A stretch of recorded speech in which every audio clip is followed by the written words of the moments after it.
Okay, welcome everyone. Welcome to this book launch. And today we'll discuss Timothy Franz' translation of Maimon's essay on a new logic or theory of thinking. The book was published with Oxford in 2024. So congratulations again, Tim, on this important and exciting publication. And I would also like to thank Luis Garcia, who organized this session. So, before introducing our speakers today, I'd like to ask you to switch on your cameras, but I think everyone has already done so. And I also wanted to mention that, as usual, we leave open the Zoom meeting for informal conversations. So everyone is welcome to stay after the formal part of this session. The structure is simple. So we have four speakers, and all of them will present aspects of Maimon's work in about 15 minutes. And Tim will start and afterwards briefly respond to the comments made by the other speakers, Yitzhak Melamed, Luis Garcia, and Jelsia Schmid. And after that, we'll have a Q&A. So I'll introduce the four speakers as we go along. And so I'll now introduce our first speaker, Timothy Franz, who is as said, the translator and editor of Maimon's essay on a new logic. Timothy had various postdoc positions in Germany and Chile, and he's currently teaching at John Jay College in New York City. Apart from the translation of the New Logic, his recent publications include an article titled Systematic Unity of Theoretical and Axiotic in Salomon Maimon's Late Philosophy. I missed one word. Systematic Unity of the Theoretical and Axiotic in Salomon Maimon's Late Philosophy. Sorry about that. This was published in Religions in 2023. Timothy will discuss the translation and probably also the aspects of the content of Maimon's logic.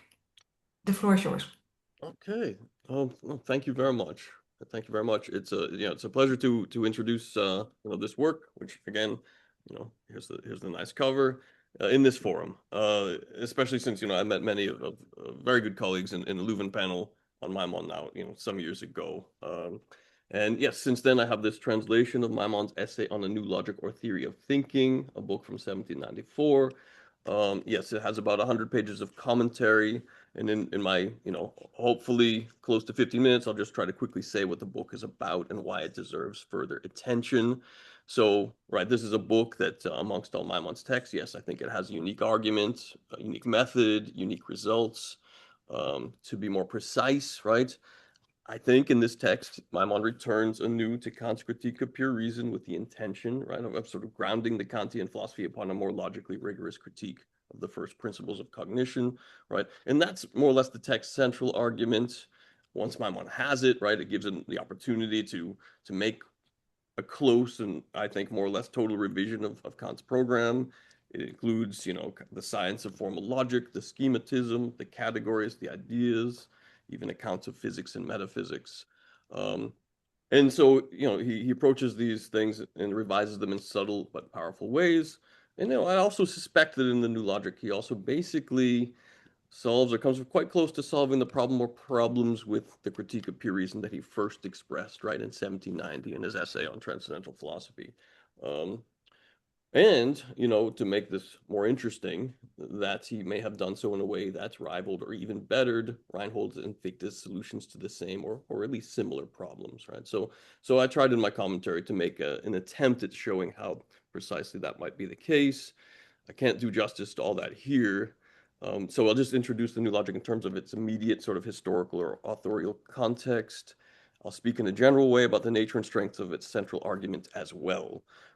So first, the context, as I see it, in the December 2nd, 1793 letter, Maimon asked for Kant's advice about a new philosophical program. And he wrote that he had been persuaded by Kant that a critique of cognition must precede all of our cognition, but precisely because of that, the critical philosophy also essentially required a critique of logic, formal or pure general logic, as a science.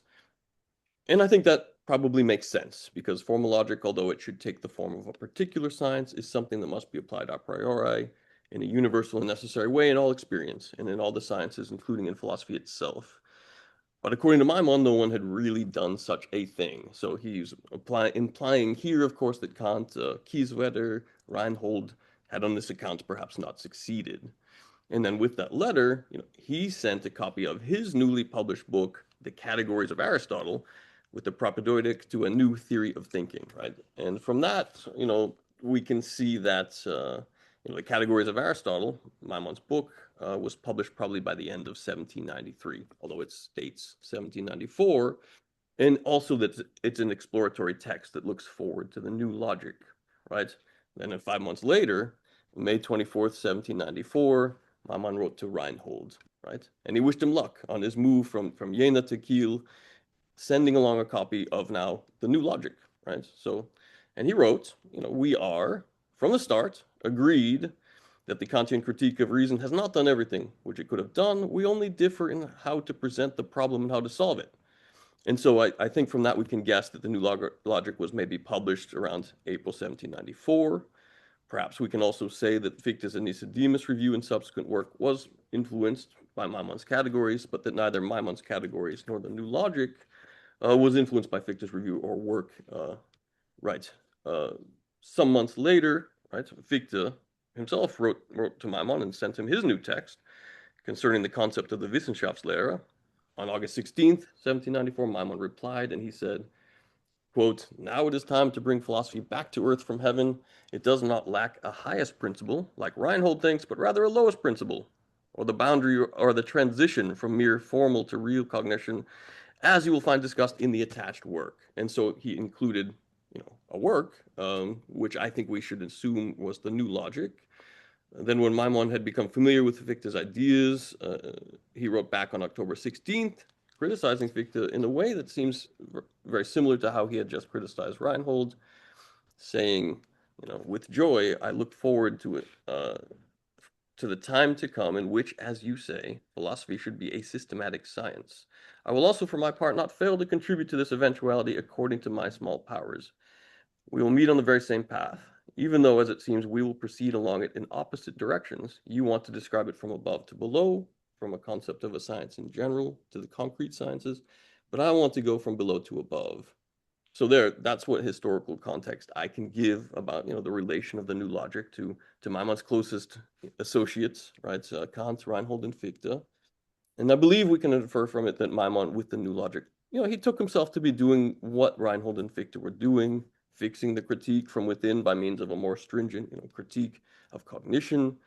But he felt that, by beginning from below with the lowest principle that marked out the boundary between formal logical cognition and real or objective cognition, he was doing it in some way better than they did, right? And that he believed that this was the case, I think, may be confirmed by the fact that, in his later and larger work, the 1797 Critical Investigations into the Human Spirit, he basically restated his argument in the New Logic via an extensive commentary on the B edition of Kant's critique, right, without really mentioning Reinhold or Fichte. And in his letters to Lazarus Ben David in 1800, I believe he explicitly concurred with Kant's rejection, right, in the public letter 1799 of Fichte's philosophy, right? So all that's very interesting, I hope. And now I'll speak about the central argument of the new logic, trying to make this as palatable as I can. So Maimon makes this argument sparsely, haltingly in the first two of the book's 13 chapters. And he often refers to it as simply a reflection, but he also calls it, for example, a reflection on the possibility of an object of thinking, which probably means just the possibility of cognition in general, right? As he wrote to Reinhold, this argument should mark the boundary between formally valid, logical cognition and objectively valid cognition. In other words, he's deriving both the conditions of formal and transcendental logic from it. And so, maybe for some initial insight into what that reflection is, consider again the 1793 letter to Kant, right? And I'll just discuss briefly 3 statements from that letter, and then I'll conclude by making some statements about those 3 statements. The first one is simply Maimon's explicit agreement with Kant's core teaching, namely that a critique of cognition should precede all of our cognition, right? Why does he say that? Well, I take it that in 1793 or 4, he's seriously committed himself to Kant's overall approach in a way perhaps that he had not done before, right? And perhaps inspired by a meaningful sequence of his own very productive failures in post-Kantian speculative metaphysics, right? But that issue of Maimon interpretation aside, I believe the argument of the new logic, right, shows that he accepted Kant's philosophy in the following sense, right? In the critical philosophy, a critique of cognition involves, taking advantage of the fact that to give an account of the principles of cognition, simply meaning to say what it is and to bound it a priori, you have to already presuppose and employ, a lot of cognition. That's because you have to presuppose, fields of cognition in experience, in math, in physics, in metaphysics, of which, right, you want to have philosophical cognition, so that once you obtain philosophical cognition of them, you can justify a priori some of them as valid, you can exclude others, right? This is sort of what Kant does. It's also because once you claim to possess philosophical cognition of such cognitions, that philosophical cognition must be consistent with the general notion of cognition that it defines, right? And that can go wrong, right? For a very early example, right, in Plato's Theaetetus, right, Theaetetus is defining cognition as sense perception, but that definition of cognition as sense perception fails because it's not self-consistent, right? The definition itself has to count as cognition, but it cannot. It's not itself a sense perception, right? And what I basically mean is, look, if you're a critical philosopher who wants to be successful, you have to do maybe something like this. First, take from a field of cognition a definite example of it that you presuppose to be valid, right? Second, analyze the principles that have to characterize any such cognition if it is to be valid of its object. And third, perhaps reflect on the a priori universality and necessity of those principles for any cognition, right? Including philosophical cognition itself, which is there, right? And we could call this, following some later thinkers in the Kantian tradition, an immanent reflective analysis. I think it's plausible to understand Kant as maybe himself having right made such an argument in his metaphysical deduction, right? For there he's arguing that the forms of judgment, categorical, hypothetical, disjunctive judgments, and the rest of them, the rest of the forms, are required by any effort, right, to prove that our judgments are true. And that's the case both in experience and in the philosophical critique of experiential cognition. So great, that's, Maimon thinks a critique of cognition should come first. Fine. The second statement from his letter to Kant I want to discuss is his conviction, right, that Kant had not really completed his own program since he did not, with the critique of cognition, conduct a critique of logic itself as a science. Kant should have integrated this, right, into his critique of cognition. Why would Maimon think that?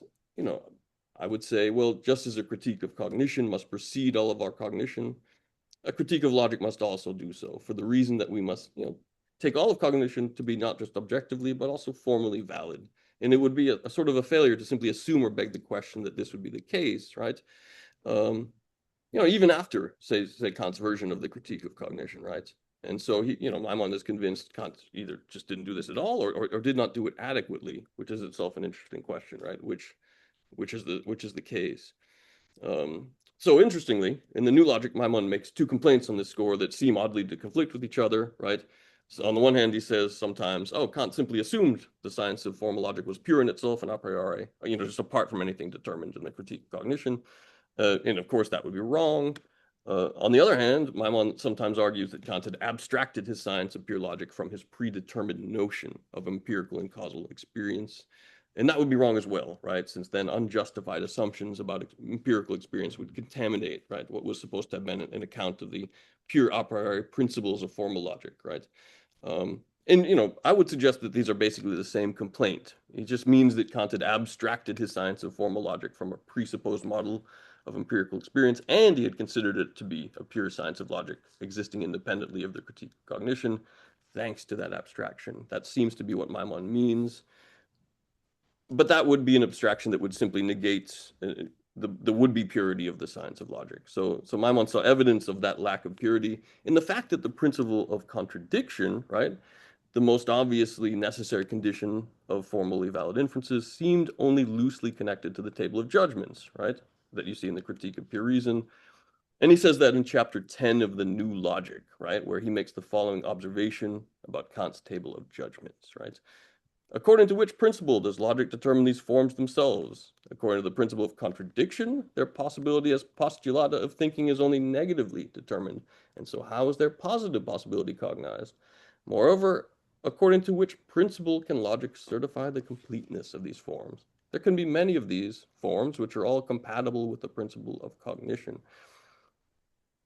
So, he's finding no explicitly made connection of the principles of logic, right, that should structure cognition, with the most basic forms of judgment and inferences that we can make, right, in possible cognition. So what did Maimon have in mind for a solution?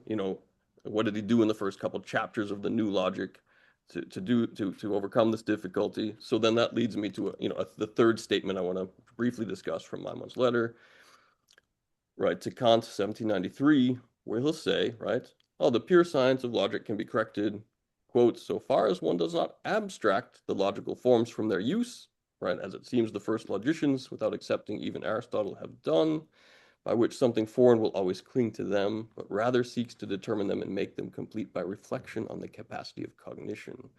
So, yeah, I want to say that in these first two chapters, he does this immanent reflective analysis of an ostensibly valid cognition for this purpose. And then I just want to emphasize these aspects of it. Its immanence, its analytic or analysis, its a reflective nature. The argument is immanent. It remains inside his choice of a specific example of cognition. In this case, it's a Euclidean three-dimensional figure. It's a decahedron. And on the one hand, so you have this object, right? A polyhedron with 10 faces. On the other hand, you have a cognition of it in the form of a judgment about it. And interestingly, he selects a false judgment, right? The decahedron, a figure with 10 faces, he says, is a regular figure, which is, it can't be the case. And then the argument involves an analysis or just simply a methodical outline, right, of the principles that are absolutely required for the construction of this or any such figure in intuition, such that would be necessary just for determining whether the judgment is true or false, right? And these principles, right, I won't get too much into the weeds here, but they turn out to be the principles of identity, contradiction, determinability, and excluded middle. Essentially, he argues that the judgment, about such a figure must establish an identity between its terms, subject and predicate, right? If it's to truly judge what the object is, that identity requires that the subject S is determined by a predicate P that is determined only by being not P. That is, as being contradictory to not P or to all the predicates in the unified context of cognition, which it is not. But that's really not sufficient to refer to the object in question, since that principle would hold equally for all possible predicates, right? So Maimon then introduces in this context his famous principle of determinability, which then becomes necessary because it states that the judgment S as P can determine an object as what it is only if the subject S already refers to it as some objective substrate for all its possible qualities, while the predicate P can only refer to it when combined with the subject S to accomplish that reference, right?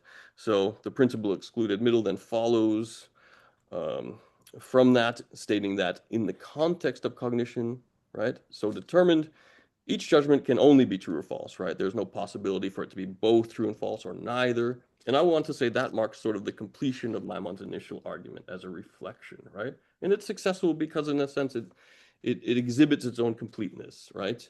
It characterizes the structure as a whole, and the reflection itself operates by the inferences that are licensed by those principles, right? And, interestingly, right, we can see that the principle of determinability is here in this book sort of a meta principle. It orders all the other ones in the context of this reflection, right? And thus, for Maimon and all possible cognition. So, great. So that's the central argument. Once he has it, he can then derive a system of formal logic from those principles if you read the book, you can see how he does that with the Aristotelian syllogistic, right? Maybe one advantage, of his argument is he could probably also justify other logical systems with those principles. He also argues to the elements of transcendental logic, right? And he's able to do that since his principles also characterize how cognition must relate to such objects as, right, the decahedron or others, as given in intuition. And so then if you read the book, he does derive in an interesting new way schemata, categories of cognition, other aspects of the Kantian program in different and I think powerful ways. I just want to end then with three, hopefully, just brief remarks. And I would say one, right? Obviously, Maimon's argument here is intended to improve upon Reinhold's scheme, right? Reinhold interposes representation between the subject and object, right? And he defines, the cognizing subject or the representing subject as distinguishing itself from its representation and from the object, and relating the representation with which it both distinguishes from and relates to the object to itself, right? And Maimon thinks all this talk about, relation of representation to subject and object is trivially true, right? But it's much more important that the subject interposes a thought between itself and the object, right? Such that it can reflect on the principles of that thought, which are both, formal logical and transcendental logical, and which qualify that thought as possible cognition, right? So the second remark would be that I think Maimon differs meaningfully from Fichte in doing this as well, right? Since Maimon holds that we can only cognize what we subject to such a critique of cognition as he outlines, he rules out Fichte's first principle, I equals I, from the domain of possible cognition. And there are some interesting statements to that effect, or seem to be to that effect in the book. And third, I would just simply say you might get the impression from the description of it that Maimon's version of a critique of cognition could only give him, a priori principles of mathematical cognition, but not of, say, experience, or alternately of even natural science, right, of the objects of experience. And I want to say that's not the case, right? If you held that view, you would likely miss out on what's really interesting about the larger content of the book. So it is important that when Maimon chooses an object to reflect upon, he does not select just the decahedron. Even before that, in the first section of the first chapter, he selects a shape called the cycloid.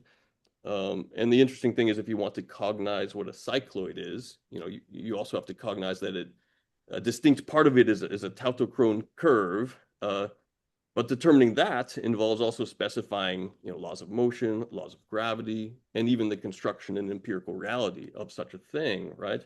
So I won't go into the details, but I just want to say that this sort of reflection also implies for Maimon that cognition not only falls under the aforementioned principles, right?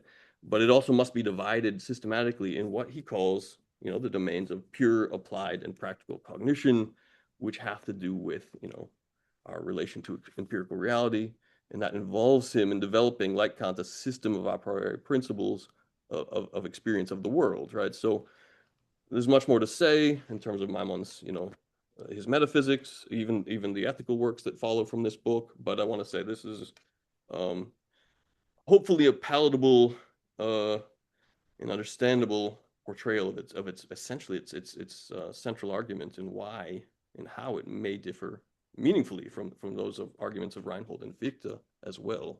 So that's my introduction to the new logic. Thank you. Okay, thank you, Tim. Thank you very much. Thanks. Okay, then we turn now immediately to our second speaker, Yitzhak Melamed. He's a professor of philosophy at Johns Hopkins University, and his research focuses on the intersection of philosophy, Jewish and religious studies, and the history of science. He has many publications on his name, and I would like to mention a few, including a well-known monograph on Spinoza titled Spinoza's Metaphysics, Substance and Thought, published with Oxford in 2013. I would also like to mention two recent publications, including a collection of essays titled Spinoza's Labyrinths, Essays on His Metaphysics, also published with Oxford University Press in 2026. So that must have been very recent. So congratulations on this new monograph. And then Yitzhak Melamed is also the co-editor, together with Paul Franks, of the Oxford Handbook of Jewish Philosophy, which is forthcoming. And Actually, so, has it been actually, just appeared. I mean, okay, well, so congratulations on. officially it's next week, but I got the copy already for on Friday. Okay, can you show it to us? I need to go down to the living Oh, room. that's a pity. I'll I'll I'll do that later. So that's Okay. Okay, but so congratulations on that publication as well. And so Yitzhak will now situate the new logic in Maimon's whole initially. The thank floor you is so yours. much. Thank you so much. So first of all, I would like to thank Professor De Boer and Dr. Garcia for organizing the event, for this kind of invitation. It's a pleasure to be here, and it's a pleasure to see so many friendly and familiar faces. Um, what I'm going to do is basically I would like to uh, well suggest three things. First of all, just some discussion of the edition and the translation. Then I would like to engage in a small point of debate with team. I mean, which is just I think the most at least the wall where I come from. I mean, there is nothing more appreciative than raising an objection and inviting a conversation and a dialogue. And then in the third, I would just like to mention a few um, recent developments. I mean, recent meaning some of them are just an hour ago with Maimon scholarship. So because we are a small community, and I just wanted to share some of those because I think there things are moving and moving very nicely, and I thought that other people will be excited also to learn about them.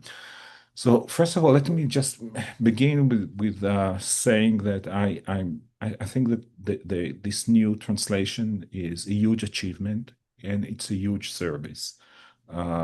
Timothy did something amazing. I don't know whether it's the most important work of Maimon or one of its two most important or three most important works, but it's there. I mean, so we can debate that. Um, it's an important work not only for Maimon, I think it's an important work for the study of German idealism. And I would also suggest that it's an important work for anyone who's interested in the history of logic. Uh, so if specifically if one is interested in logic, in pre-Phrygian logic, that would be actually one of the most interesting moments before we go in a different direction. So I think that this text, as well as the Maimon's on the categories of Aristotle, I think would be a really super interesting text to study. I think that in many ways, the publication of this work, together with the publication of the translation of the Versuch about a century, not a century, sorry, but a decade ago, the translation of the Versuch über die Transzendentalphilosophie, they mark the beginning of the study of Maimon philosophy in earnest, not because you need to have an English translation, but because you need to have translations in order to have seriously engaged with the text. I mean, even if you are working with a source language, I mean, there is a huge benefit in having a translation because a translation always asks you to try to understand every single word. I'm sure the team knows that from basically from the challenge of trying to see how precisely to translate every half a sentence and every phrase.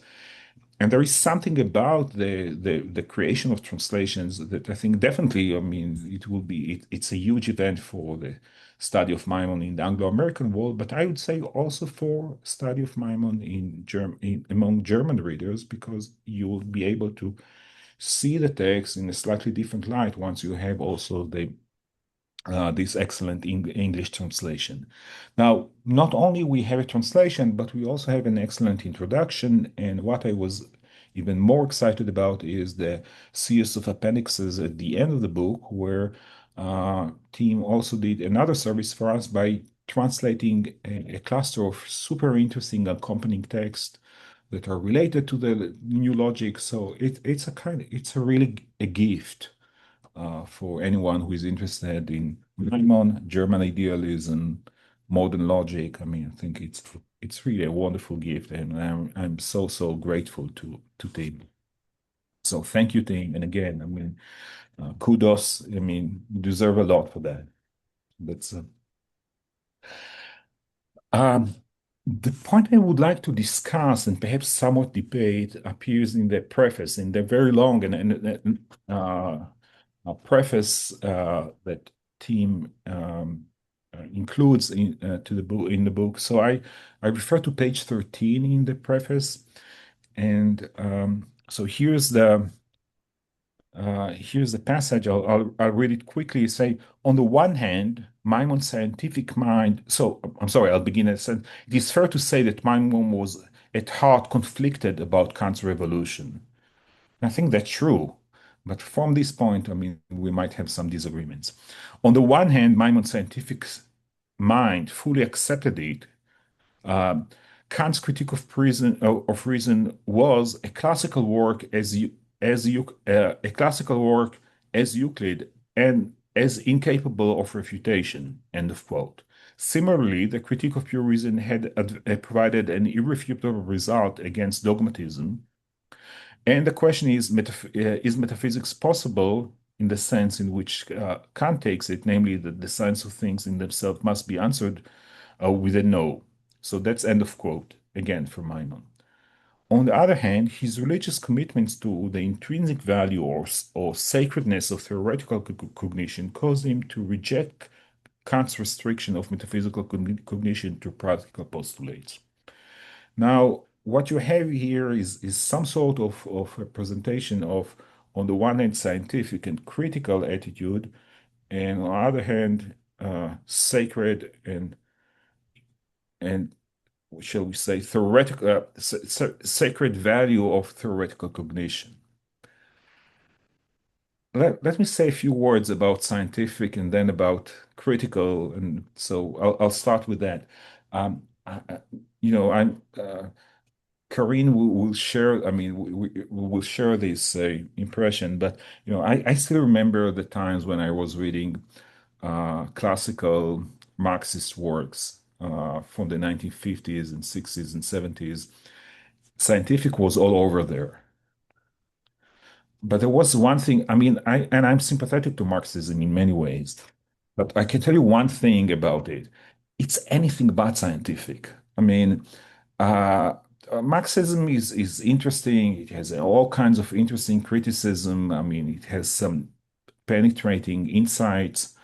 I think that there are many good things to say about science. Sorry, it's a euphemism. I mean, whatever you want to do with it, uh, but the use of science in the context of Marxism in the 50s, 60s, and 70s was mostly ideology, just ideology. I want to say something similar about the notion of critical philosophy. I think that the use of the notion of critical philosophy, in which you present yourself as being critical and the other one, your opponent, as a dogmatist, is ideology. And the more you are critical, the more dogmatic you are. So at least I came now to realize, or at least my tendency is that if I see any journal or any title with many critical critical words in it, I tend to suspect it. You know, why? Because I know Critical Inquiry, a wonderful journal, but probably the most authoritarian journal I know, where there is no peer review. I mean, it's just a matter of friends bringing friends or something like that. So whatever. Not that I care much, but but I'm saying that's, I mean, we know how this kind of what critical inquiry is just about authority. We know that sometimes critical studies, again, is just a lot of times there are games of authority and ideology. And I suspect that also critical philosophy, and I've seen it, to be honest, I mean, more than once, the assumption is that by describing yourself as critical philosophy and the other one as dogmatist, it's the cheapest way of doing philosophy. I mean, it's really, it's name calling, nothing more than that. Okay. So so for that reason, I think that was Maimon part of it to a limited degree only, at least as far as I can see. So yes, I mean, Tim is quoting Maimon, referring to the issue of, but on the other hand, I think that Maimon is fully aware of what he takes to be a lot of times to be the kind of authoritarianism that he finds among also about Kant, but he's especially speaking about the Kantians that are just thinking about they have their authority and they're not willing to have anyone who is going to challenge their authority. And of course, you you have the great master that you can either accept when he's telling you that there is some sort of a deep an art deep in the human soul which explains mysteriously how concepts and intuitions are going to work together, but the master is telling you that you cannot understand that. You cannot. I mean, it's beyond our capacities. The question is why, of course. So is that critical? Well, again, if by critical you mean dogmatic, yes. The answer is yes. I think that what in the best moments of Maimon, I'm not saying that it's always, but I think in the best moments of Maimon, he had actually some sort of remedy for that.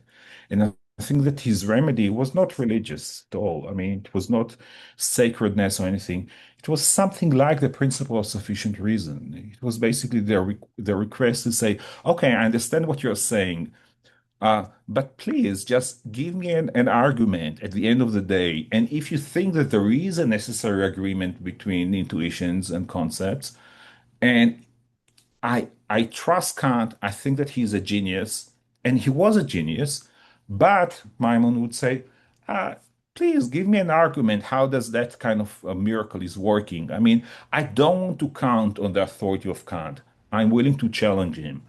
Now, it's true that Maimon he has had his own ego about these issues, but I think that apart from this ego, and there was an ego, actually a huge ego, I mean, I'll stress that. All this being said, I think that there a genuine moment in which Maimon is saying, listen, I don't give a damn about anyone. I don't owe anyone. I don't belong to anyone. I do not belong to this culture. I do not belong to that culture. Right now, I mean, Maimon is, I would say, a homeless philosopher. And homeless philosophers are the most, to my mind, the most exciting philosophers you can find. And a homeless philosopher is precisely the one who will tell you, fine, just now, please give me the argument, especially once they understand what is going on. So my suggestion would be that it's the genuine criticism is actually coming from precisely from this kind of commitment to something like the principle of sufficient reason, and just an employment of the principle of sufficient reason almost without restrictions. Is that always what Maimon is doing? No. But I think that in his best moments, that's what he's doing. Let me just conclude. I just want to say again. I think it's a huge achievement. I probably I did not say enough how much I think that this event of the publication of the book is important. I wanted to just mention two quickly, two, three events that are happening right now, and with that I'll conclude because I don't want to take too much time. So first of all, there is now the critical edition of Froman Holt's book of the works of Maimon.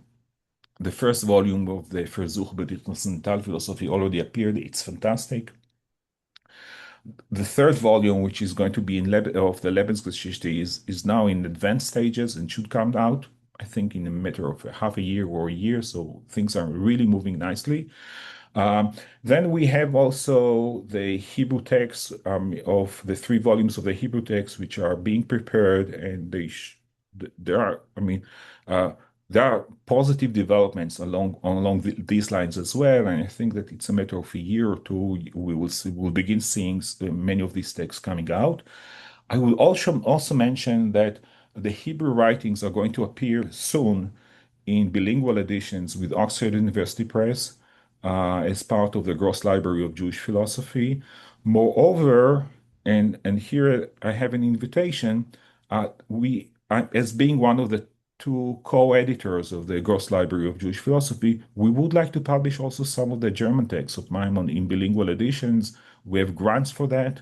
And so we are not currently talking about a bilingual publication of Maimon's dictionary, the incomplete dictionary of sorts.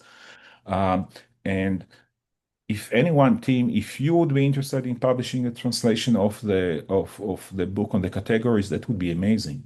So please let's talk about that. I will just mention the last point is there are all kinds of, suddenly out of nowhere, there are all kinds of dissertations that are on Maimon that are coming like mushrooms. I took part in one in Stockholm just 2 weeks ago. I don't know. I mean, there's so many. Something is going on. So all I can say is just keep with the good work and congratulations and kudos. Okay, thank you very much, Yitzhak. So it seems that we have more occasions to do book launches on Maimon translations in the years to come. So thanks for your contribution. So Tim, would you like to make some comments? Oh, I'd love to. Absolutely. Thank you. Yeah, I would just say thank you for that. It was, and you very kindly mentioned a number of things that I did not mention. So thank you very much, and for your nice remarks. And absolutely, and I absolutely welcome, any disagreement or criticism. I find I am, if not often, in some contexts, I have the chance to say some provocative things about Maimon, and I'm always hoping that I get a response from you or some Peter Thielke or somebody like this, because that's what I want, and that's how you learn. So yeah, I mean, what would I say about this? It's a very helpful remark. First I would say absolutely, you're entirely right. The sentence, rushing a book out like this and trying to do it like a view of the whole and an overarching sort of look at everything, sort of under pressure. Yeah, I'm totally aware that I will be saying some things in ways that I, am rushing out. And so to say something like, yes, his scientific mind, that's not great. That's not a great way to approach what I'm trying to work out here. And I can only say, the types of things that I'm trying to get at, some of which are, I don't fully understand. Probably I had in mind Maimon as somebody who, yes, from almost infancy seemed drawn to, modern science, right? Somebody, or any science, but certainly modern science, right? So, and, I'm aware of metaphysics in general as sort of the realm in which, science and religion may come to some type of harmony or agreement, or, in their conflicts sometimes, right? And so I had the sense, right, that, his scientific mind, meaning his mind's preoccupied with science, right, in some ways perhaps being at odds with where he associated and with what he associated his religious, loves and commitments and everything like this, right? And so that's what I had there, and I had felt that, yeah, he did in fact have a sense of a sense of the sacred connected to, right, forms of philosophy which we have labeled dogmatic, right, Wolfian even, right? We are members of an of a noumenal community in some sense, right? This is very important from to him, and there's some sense in which perhaps that Kant was playing a role in a painful severing of that of religious association with that type of philosophical reasoning or discourse, right? So I have a sense of that going on. I also have a sense of Maimon's commitment to the value of theoretical cognition being an Aristotelian and a Maimonidean thing, right? And that being sort of offended by Kant's direction with our, where philosophy goes with metaphysics, right? It goes in a practical direction, but not, whatever this means is carving out a realm for, it's nice because he's justifying belief as such and giving it an account, or is it offensive because And probably I'm going to guess that there are many ways in which that might be offensive, especially to somebody who's a Maimonidean or something like this, right? And there's depths to that that I don't fully grasp, right? But an interpretation of the Adam and Eve story, right? The very value of theoretical cognition of God, right? The Aristotelian tradition at large, right? In general. And so I have this in mind, and you find that, of course, also surfacing in Maimon's post-1794 ethical works, where he replaces Kant's goodwill as the only thing unconditionally good in our experience with striving for cognition of the truth, right? Uh, of God, right? Right? And how does this work out? Does it work out? Does it justify Kantian ethics in this way? I don't know, but he tries in interesting ways. So I have that all in mind right there. And the last thing that I would have wanted to do was to accept the story of dogmatism, skepticism, criticism, right, at face value. And the last thing, and that's what I really value in Maimon, is that he gives me the content to try to make without Maimon, for example, I would not know why I might be a Kantian, I think, right? He helped me figure that out, right? So, and from my mind, I started to look at Kant in a new way thanks to Maimon, because I thought, what, Hegel may be wrong about Kant. Kant was primarily concerned with justifying logic, right? He didn't ignore the issue, and you can find, for example, that Kant respected the Wolffian metaphysical system, Leibnizian, all these wonderful metaphysics as the only way to really justify our status as rational in a philosophical way. But Maimon helped me, at least to my current state of philosophical reasoning, figure out why you might want to reject those metaphysical forms, right?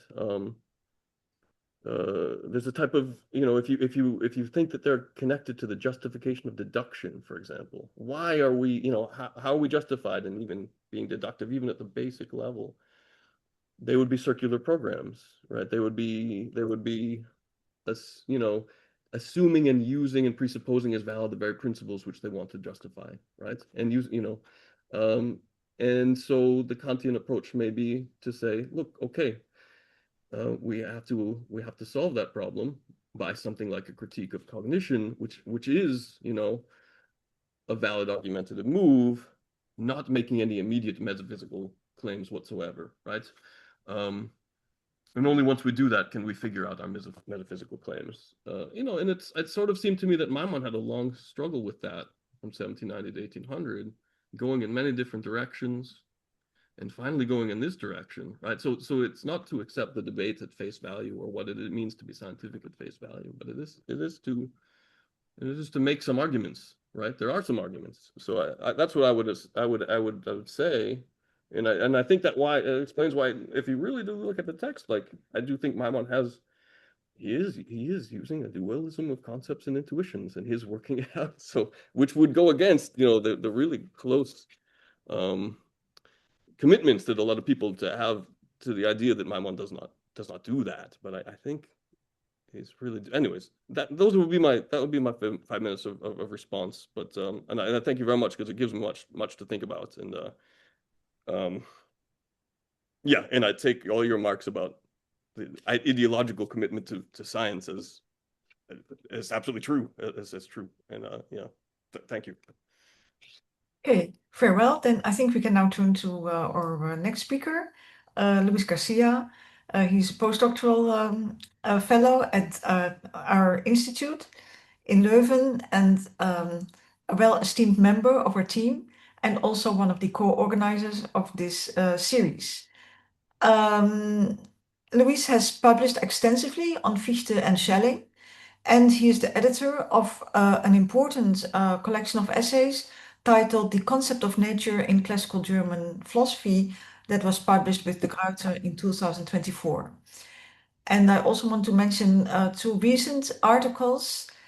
The one is titled The Importance of Kant's Schematism for Schelling's Project of a Philosophy of Nature, published in Archiv für Geschichte der Philosophie, also in 2024, and a more recent one published in the Journal of the History of Philosophy on Platner, among others, titled A Missing Link Between Kant and Fichte, Ernst Platner's Role in the Genesis of Fichte's Genetic Method. So Louise will discuss Maimon's logic in relation to Kant's philosophy, and I hope that you'll also say a few positive things about Kant, if you can. The floor is yours. Thank you, Karin. So yes, I would try. I will just share my screen. Wait.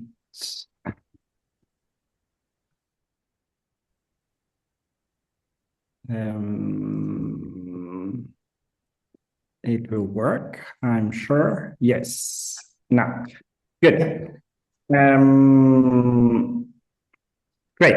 So first of all, I would like to second Itzhak in everything that he has just said. I think this is a major achievement, and I think it will stimulate scholarship for the years to come. I think this is a key book in the history of the reception of Kant's philosophy, but also a key book in the development of post-Kantian philosophy. So I'm very excited that team translated the book and put so much effort into it. It reads very fluidly, and it is prefaced by a very insightful introduction and commentary. And it also includes a very helpful list of secondary literature on Maimon, a literature that, as Itzhak just mentioned, is growing by the day. And this book will play a major role in these further developments. So this translation will play a major role in these developments. So thank you very much, Tim, for this. And so I will try to present my own view as to why I think that this book is so relevant in the reception of Kant's philosophy. It will be, of course, I don't have a lot of time, so it will be very, I would just scratch the surface, and I would just present a very brief and to some extent superficial overview as to why I think this is relevant. But I think that I hope that it could be appealing enough to justify this claim. So I think that in the traditional picture of Maimon's role in the history of post-Kantian philosophy, Maimon is usually depicted as this skeptical, as someone who contributed in a negative way by formulating some skeptical objections to Kant's philosophy, particularly his challenge to the transcendental deduction, to the relationship between sensibility and understanding, but also the very famous challenge to the applicability of the categories, to the so-called questions quid facti.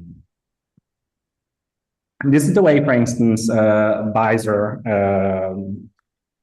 presents the role of Maimon's philosophy in his own reconstruction of early post-Kantian philosophy. And this is a justifiable description of Maimon's role, particularly if we consider Fichte's own claims that his philosophy was an attempt to address Maimon's skeptical objections to Kant's philosophy.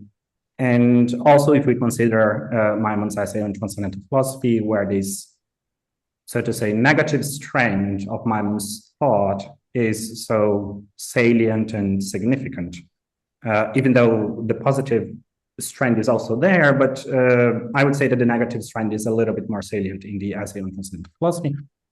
So recent literature has contributed to nuance this picture a little bit by highlighting a little bit more of Maimon's positive contributions to this story. And I'll just mention a few. They focus, some of them focus a sort of method for doing philosophy, and here you can, there is an article by Dan Brazil on this, and there is, of course, Yelcha's book on Maimon's method of fiction. So part of the book is about this method. Then we have also Edith Schickerell's works on Maimon's contributions to philosophy of mathematics, and Itzhak's work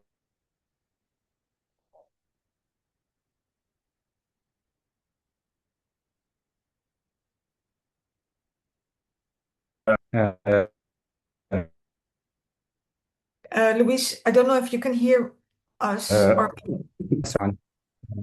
Luis, I Yeah. think you were Yes, I frozen for some seconds. So maybe you can repeat, and I hope that...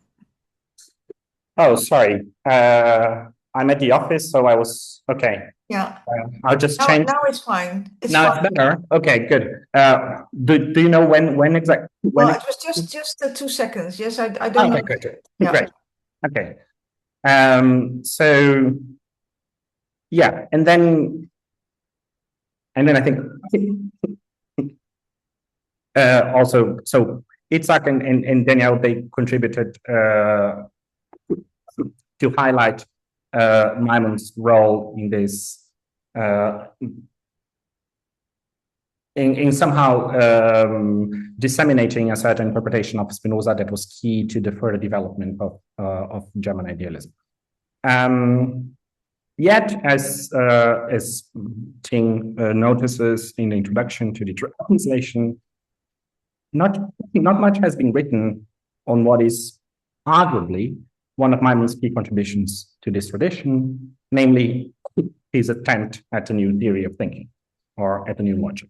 And here I think that Ting's translation will play a significant role in the years to come. There are some exceptions. There is this very good book chapter by Schichter on Maimon's principle of determinability. And I think there is also an article by Itzhak on principle of determinability that goes in a similar direction. But I think that Ting's translation will stimulate this further. And now I'll try to argue. I'll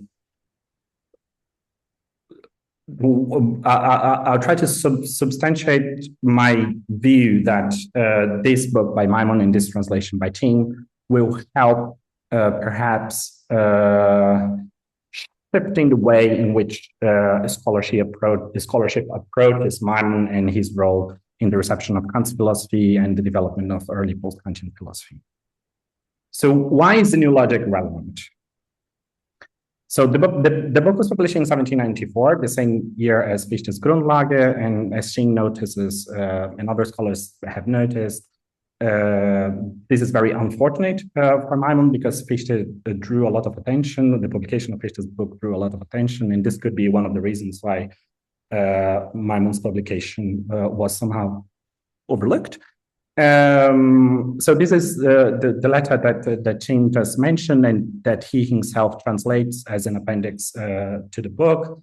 So Maimon's letter to Kant, in which he says, as Ting mentioned, that if a critique of the faculty of cognition must precede all our cognition, so it is just natural that we ask for a sort of critique of logic.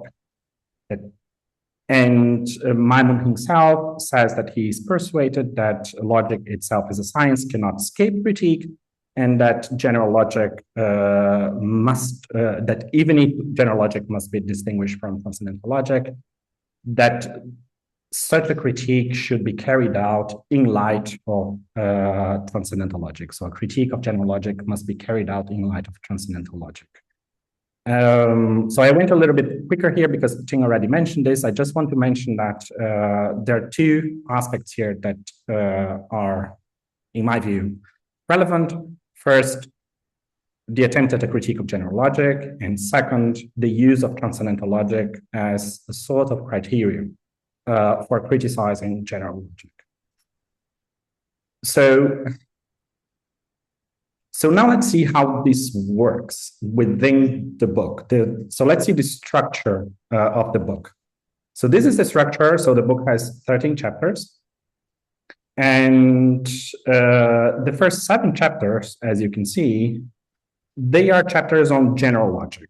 So on logic, on thinking, on concepts, on judgments, on inferences. So these are the traditional topics of logic and of general logic. And here Maimon develops somehow his new theory of thinking, particularly in chapter 2, of which we will talk a little bit more about in a moment.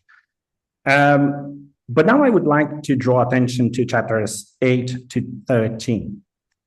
And everything that is in brackets is my own.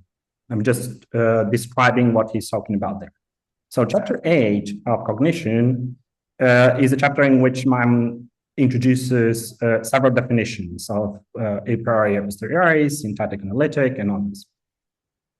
It is somehow similar to Kant's introduction to the critique of pure reason, where he also introduces all these different definitions. Chapter 9, titled Critique of the Cognitive Faculty, I think this title is somehow misleading because the entire chapter is about space and time. The whole chapter is about all the different views that we have on space and time. So it is similar to Kant's aesthetics. Then you have the derivation of the categories, which is about metaphysical deduction. Then you have the transcendental deduction. Then you have a chapter on the ideas, which is very much equivalent to book 1 of the dialectic, which is focused on the concepts of pure reason or ideas. And the final chapter on dialectical inferences, in which Maimon reconstructs all the different dialectical inferences, so the paralogisms, the antinomies. He does not really engage with the idea of reason, but he focuses on the other dialectical inferences. So chapters 8 to 13, they are almost a rewriting of the critique of pure reason, or an attempt to go through almost chapter by chapter, through all the arguments elaborated by Kant, except, of course, for the doctrine of method. But what I take to be relevant here is that he's somehow trying to rewrite the critique of pure reason by prefacing it with this new theory of thinking or new logic. So it's an attempt at a revised critique of pure reason based on a new theory of thinking, if you take it just from this structure. So why? So why is he doing that? I will reconstruct here Maimon's answer to this, and then I'll give you my interpretation. So Maimon says that the book has a twofold aim. First is to uncover the defects and gaps in the critical philosophy, so arguably in Kant's philosophy. And he mentions 4 defects or gaps. First is an overlooked dependence of general logic on transcendental logic. Second is a lack of a critique of the table of judgments. Third is also this is a missing system of logic whose principles should stem from transcendental logic, according to Maimon. And fourth is, according to Maimon, Kant will carry over mistakes from general logic to transcendental logic because of this lack of critique of general logic or of the table of judgments. So the problem is the role of general logic in the critique. which is particularly salient in the establishment of the table of judgments. And the risk is first a lack of systematicity, but also inaccuracy, as you can see from point 4. So I'm just reproducing what Maimon is saying. I'm not defending. And the second aim, so the first aim is to uncover this alleged defects and needs. And the second aim is to establish a new theory of thinking according to the demands of my own critique, of Maimon's own critique. So we should expect that Maimon's new theory of thinking will address or try to address these 4 issues that he mentioned. And the proposed solution is, as the title indicates, a new theory of thinking. So why a new theory of thinking? So before we go to this, why a new theory of thinking, I just want to highlight the relevance of the problem for the further developments in post-Kantian philosophy. So here you have quotes by Fichte, Schelling, and Hegel that focus exactly on the same problem that is being highlighted by Maimon in this text, namely the use of the table of judgments for reducing the categories. So Fichte will say that Kant derives the categories by taking this detour through logic, and since logic is not scientifically established or arises for him, according to Fichte, only by means of an act of abstraction,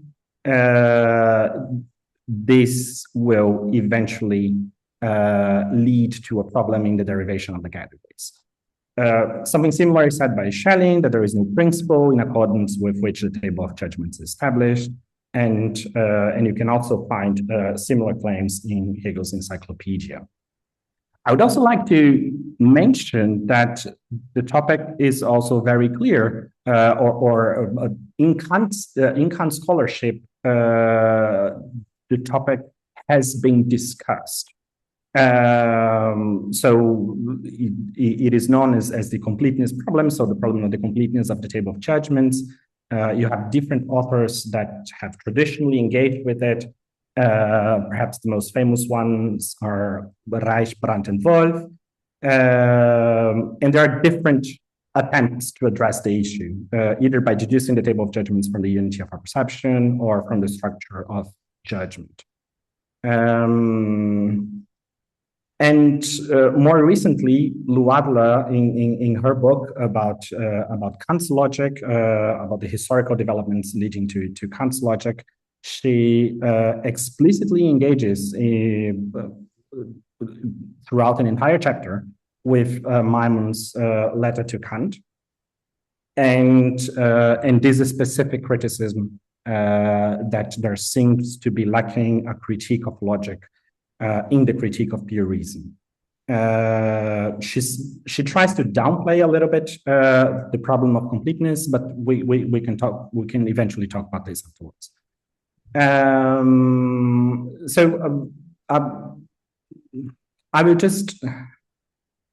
I'll just move back to my question. So why is Maimon trying to address this by formulating a new theory of thinking? So if you go to Kant's metaphysical deduction, or the description that Kant gives of what he does in the metaphysical deduction, he says that in the metaphysical deduction, the origin of the a priori categories in general was established through their complete coincidence with the universal functions of thinking. So he derives the category by showing their complete coincidence with the universal logical functions of thinking.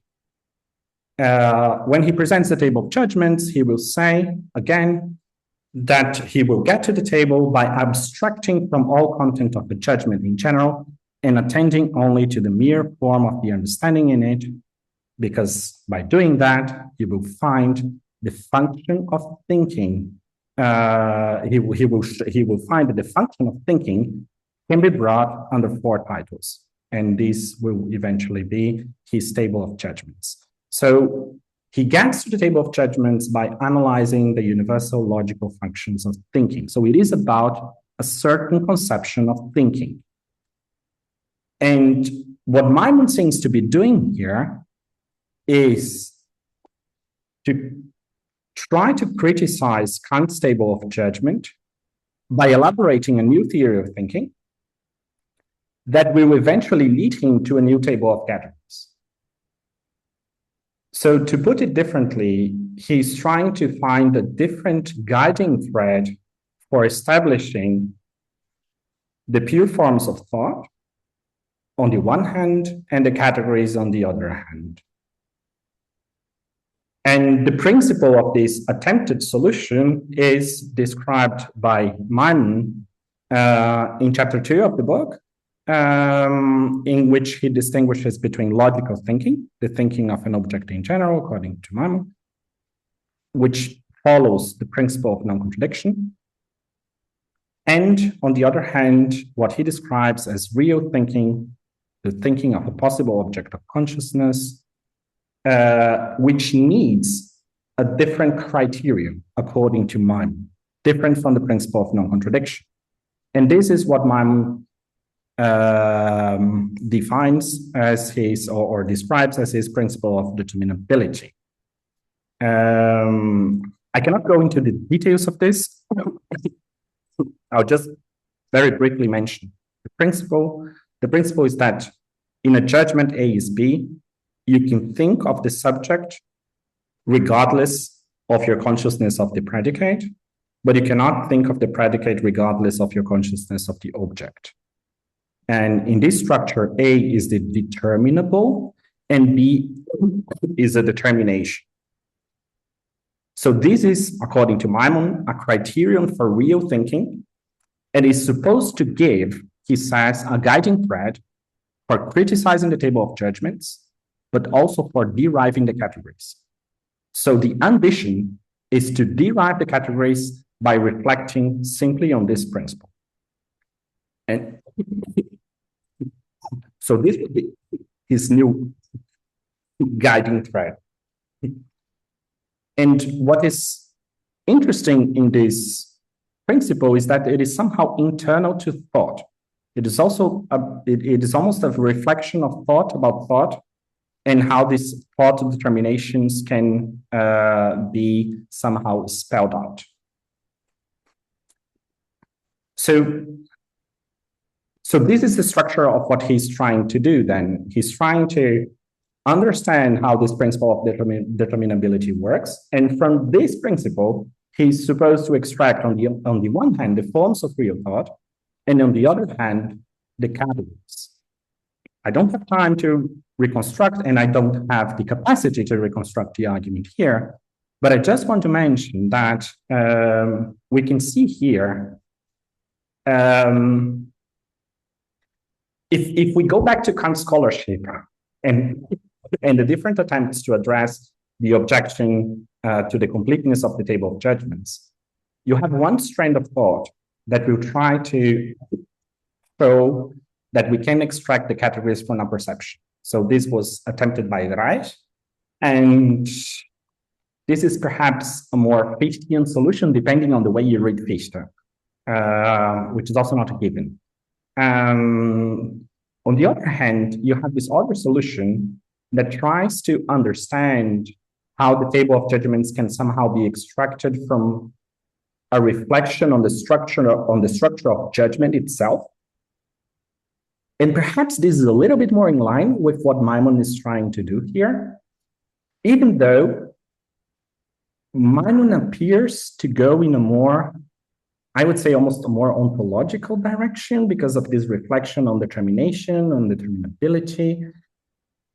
And perhaps he's opening the horizon for a different kind of more metaphysical conception of logic that you will find in Hegel's logic.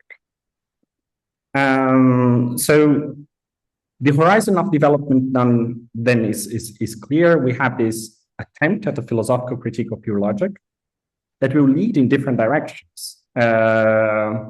Fichte, for instance, in one of the versions of his doctrine of science, the Nova Methodo, he will systematically engage with Maimon's principle of determinability. But I'm not talk about this because Jelka will talk about Fichte. And I would say that Hegel's speculative logic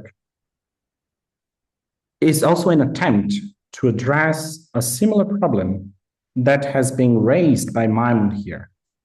Even though Maimon's solution is perhaps a little bit different. So my point was just to say that Tim's solution will play a significant role in introducing a new aspect of Maimon's philosophy that, in my view, is as essential as all the others that have up to now dominated the discussion in the more standard scholarship on the reception of Kant's philosophy. So, yeah, so thank you very much. Okay, thanks, Elise. Okay, Tim, there was a lot in there. I hope you can limit your comments to 1 or 2 elements in view of the time. Sure, I can try to take 5 minutes or less than 5 minutes. Absolutely. Yes, so thank you for those remarks. Great and very useful and helpful to me in many ways. And yeah, in my initial talk, I think I was trying to go in the direction of almost answering some of your questions, as in, what do we have in front of us as a theory of thinking? Why do we have a theory of thinking, right? Sure. What can I say that would be immediately helpful in this context? Because there's essentially a lot I agree about. I will go almost point by point. Thank you, by the way, for showing the table of contents of the book, so people in fact know what's in the book. The only thing I would disagree with you in the table of contents is that chapter 9, in a sense, it corresponds to the transcendental analytic, right? Because you can definitely find, where the elements of Maimon's work correspond to the Critique of Pure Reason and the parts of it, certainly. So yeah, where is the transcendental aesthetic, right? He doesn't begin with the transcendental aesthetic. He begins with his reflection, right? His theory of thinking.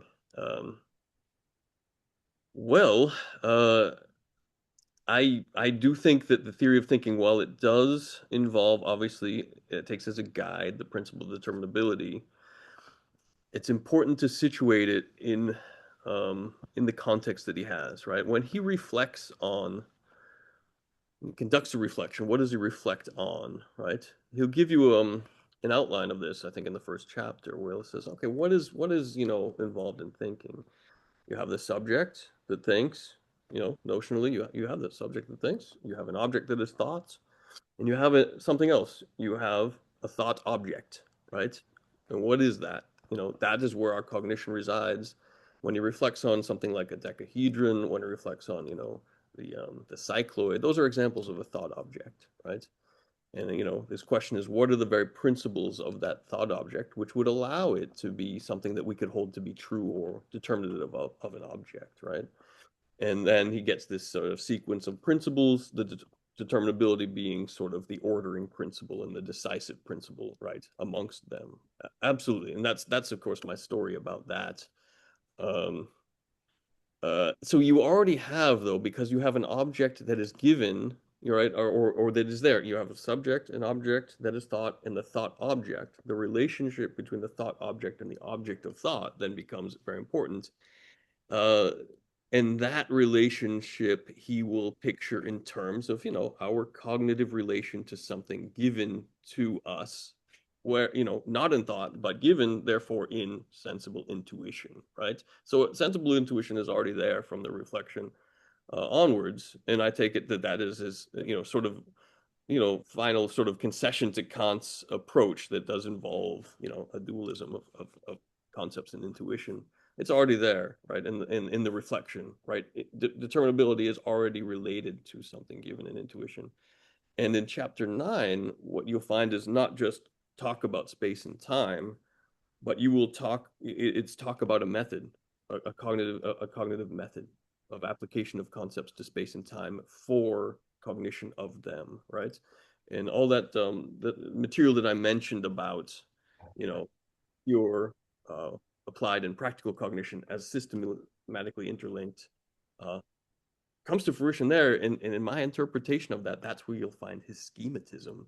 And if you want to talk about completeness of the categories, one interesting fact to mention is that, in my opinion, the schematism comes before the derivation and deduction and justification of the categories, which is it's just interesting to mention. That's, nobody else, to my mind, does that. Maybe you can correct me about that, but that's just an interesting approach, and it seems to make sense, right?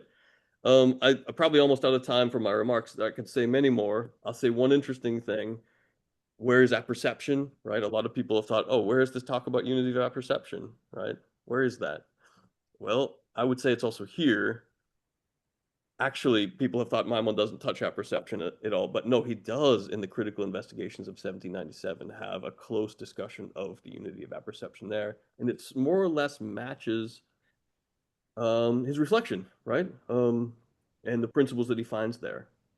So, and he'll break it down in the same terms that Kant breaks down. Why doesn't Maimon speak in terms and direct his argument in terms of apperception? It's probably because, the very principles of identity, contradiction, determinability, exclusive middle that are always involved in our cognition, those can take the place of apperception. Apperception is there then when we use those principles for our self-cognition, right? For when we refer to the subject, right? Which, we don't have to do, but we can. In any case, there's much more to be said there. Is the reflection ontological? Is it metaphysical?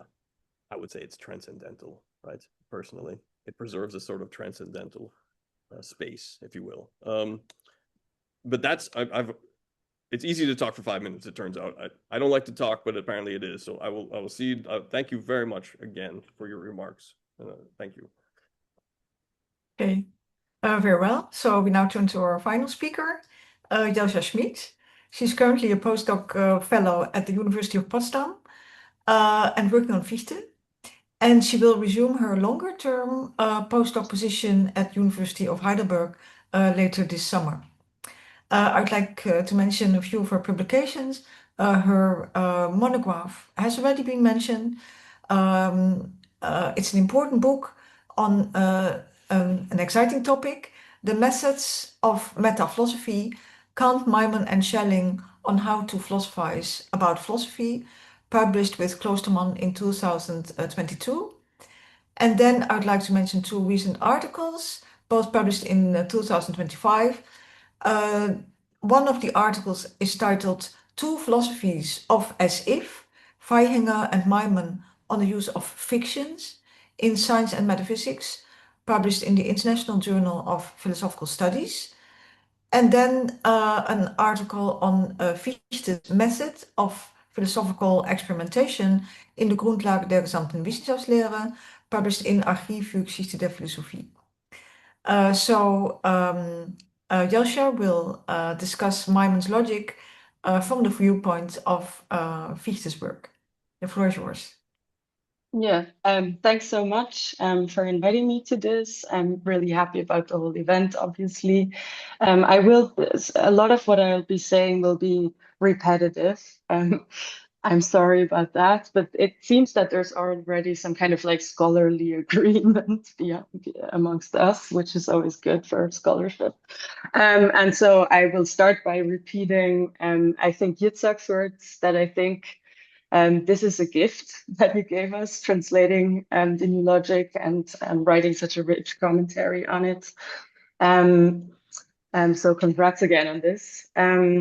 And then what I will be talking about, hopefully as briefly as possible, is, I will confine my remarks to the following question. So how can Maimon's new logic and the translation thereof reshape our understanding of the philosophical relation between Maimon and Fichte?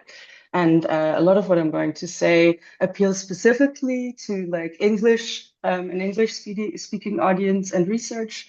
But as Yitzhak said, I think it's also important for the German-speaking and the French-speaking audience who is also engaged with Maimon for long times.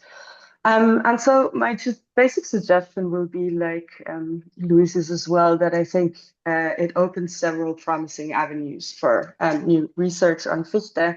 And my aim will not be to settle those issues, but simply to indicate where I think and why I think the appearance of the new logic should also be exciting news for Fichte scholarship. And so before I go to these points, I want to briefly recall, and that's also already starting the repetition, but I have maybe some new points to add, like that the connection between Fichte and Maimon, as we've already seen, is historically well documented since a long time. So Fichte was a deep admirer of Maimon's philosophical work. And in this letter to Reinhold, which I think already appeared somewhere today, he says like that his respect for Maimon's talent knows no bounds. And he also defends Maimon, for example, against Reinhold, which took a little bit of courage at the time for him, probably. And also, if you look at the letter exchange between Fichte and Maimon, which also exists, he seems to confirm there the sincerity of this remark, that he really admires Maimon's writings. And so if you look at Fichte's own writings, we find a lot of references to Maimon from his early Jena period onwards, up until to his late philosophy after 1804, which is also interesting, I think. So it's not only the Jena years which are formative, and it's both in his published work, so in the Wissenschaftslehren 94, Nova Methodo, in the Grundriss, but also in the student transcripts of his lectures. So that would include the Nova Methodo, but also in the late lectures that he gives on logic, like after 1812, so quite very late. And from these references and also from his correspondences, we can infer that Fichte was familiar with a number of Maimon's writings. I don't want to say all of them, but a lot. So it's the Versuch über die Transzendentalphilosophie, das philosophische Wörterbuch, die Streifereien, also the categories of Aristotle. And I think what's interesting here is that he was familiar with that before he wrote the 94 Wissenschaftslehre, because there's always a conflict about whether they just wrote at the same time or whether Fichte already knew about Maimon's work on logic before he wrote the Wissenschaftslehre. And I think there's evidence that he did, which you can take from a letter he sent to Lavato.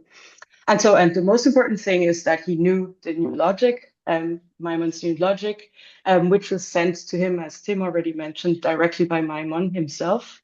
And Fichte had also agreed to write a review on the new logic, but he never happened to do so, sadly. And now, despite this documented interaction between the two, the philosophical relation between the two thinkers has long remained somewhat underexplored, you could say. And I think this is all very broad talk. Of course, there's maybe, like counterexamples, but where it has been discussed, I think Louis already showed this a little bit, the focus has mostly fallen on one particular aspect of Maimon's philosophy, namely his skepticism of the applications of a priori concepts to a posteriori intuitions, and the challenge this posed to Kant's critical philosophy, to his dualism, and so on.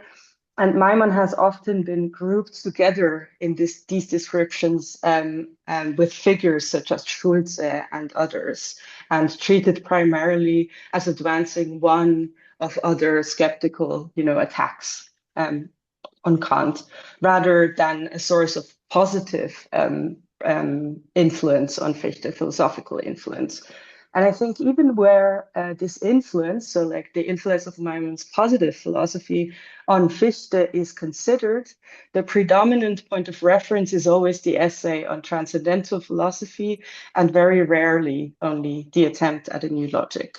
So this strikes me as an important lacuna, not least because Fichte and Maimon, as we already thematized, exchange letters with one another and read one another's work in the very year that both of their new theories of thinking appear, so 1794.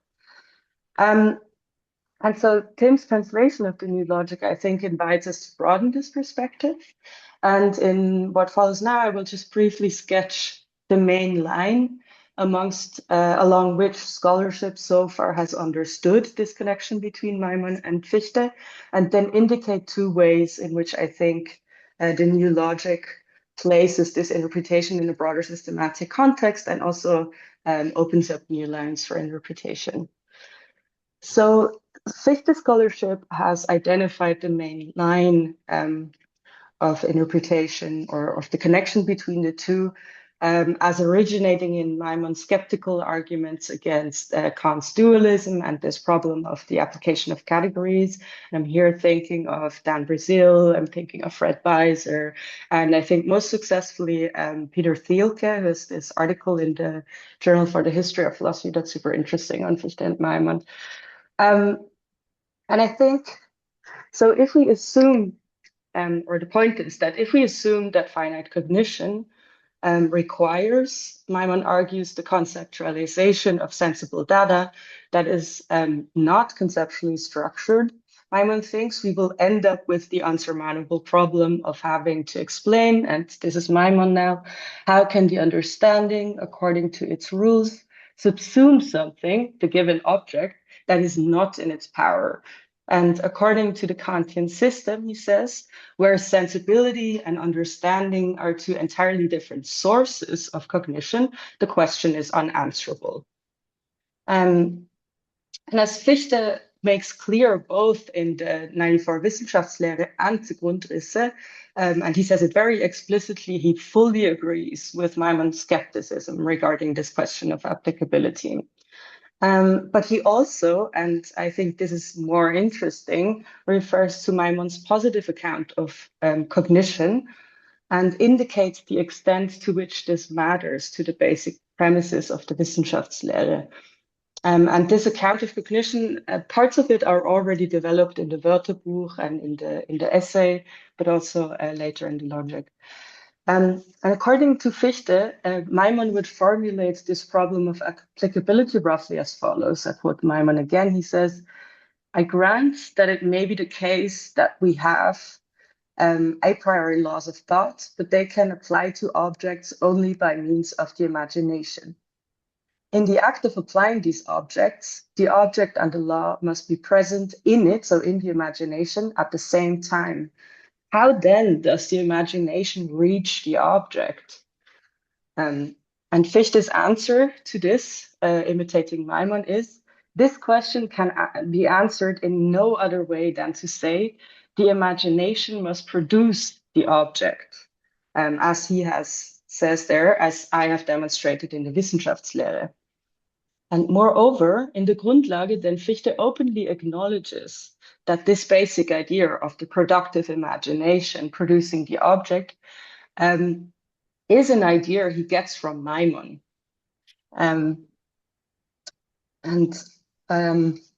Wait, I think I have the quote here. He says, one of the greatest thinkers of our time, thereby meaning Maimon, who as far as I can tell makes the same assertion. So about the imagination being productive, but he names this as a deception of the imagination. So Fichte, in a way, responds to Maimon's criticism, thinks it's a valid criticism, thinks even that Maimon has the tool to deal with this criticism, but thinks he makes the wrong thing out of the productive imagination by thinking that it produces only deceptions. So Fichte, in a way, in the Wissenschaftslehre also reacts to Maimon, you could say. Right. So Fichte, in a way, inherits from Maimon's positive philosophy the challenge of explaining objectivity in empirical cognition. So how can a productive imagination, which constructs empirical reality in a certain sense, yield genuine objectivity rather than something merely subjective and potentially illusory? And the answer to this problem is first developed in the Grundlage, where Fichte argues that objectivity must ultimately be explained in terms of the self-positing activity of the I, of which the productive imagination is a fundamental expression in the end. So that's where the scholarship has stood, I think, in making this connection. And so what do I think that the logic can contribute to this project? of understanding the motivations, the premises, and the arguments of the Grundlage as somehow being responses to Maimon's work.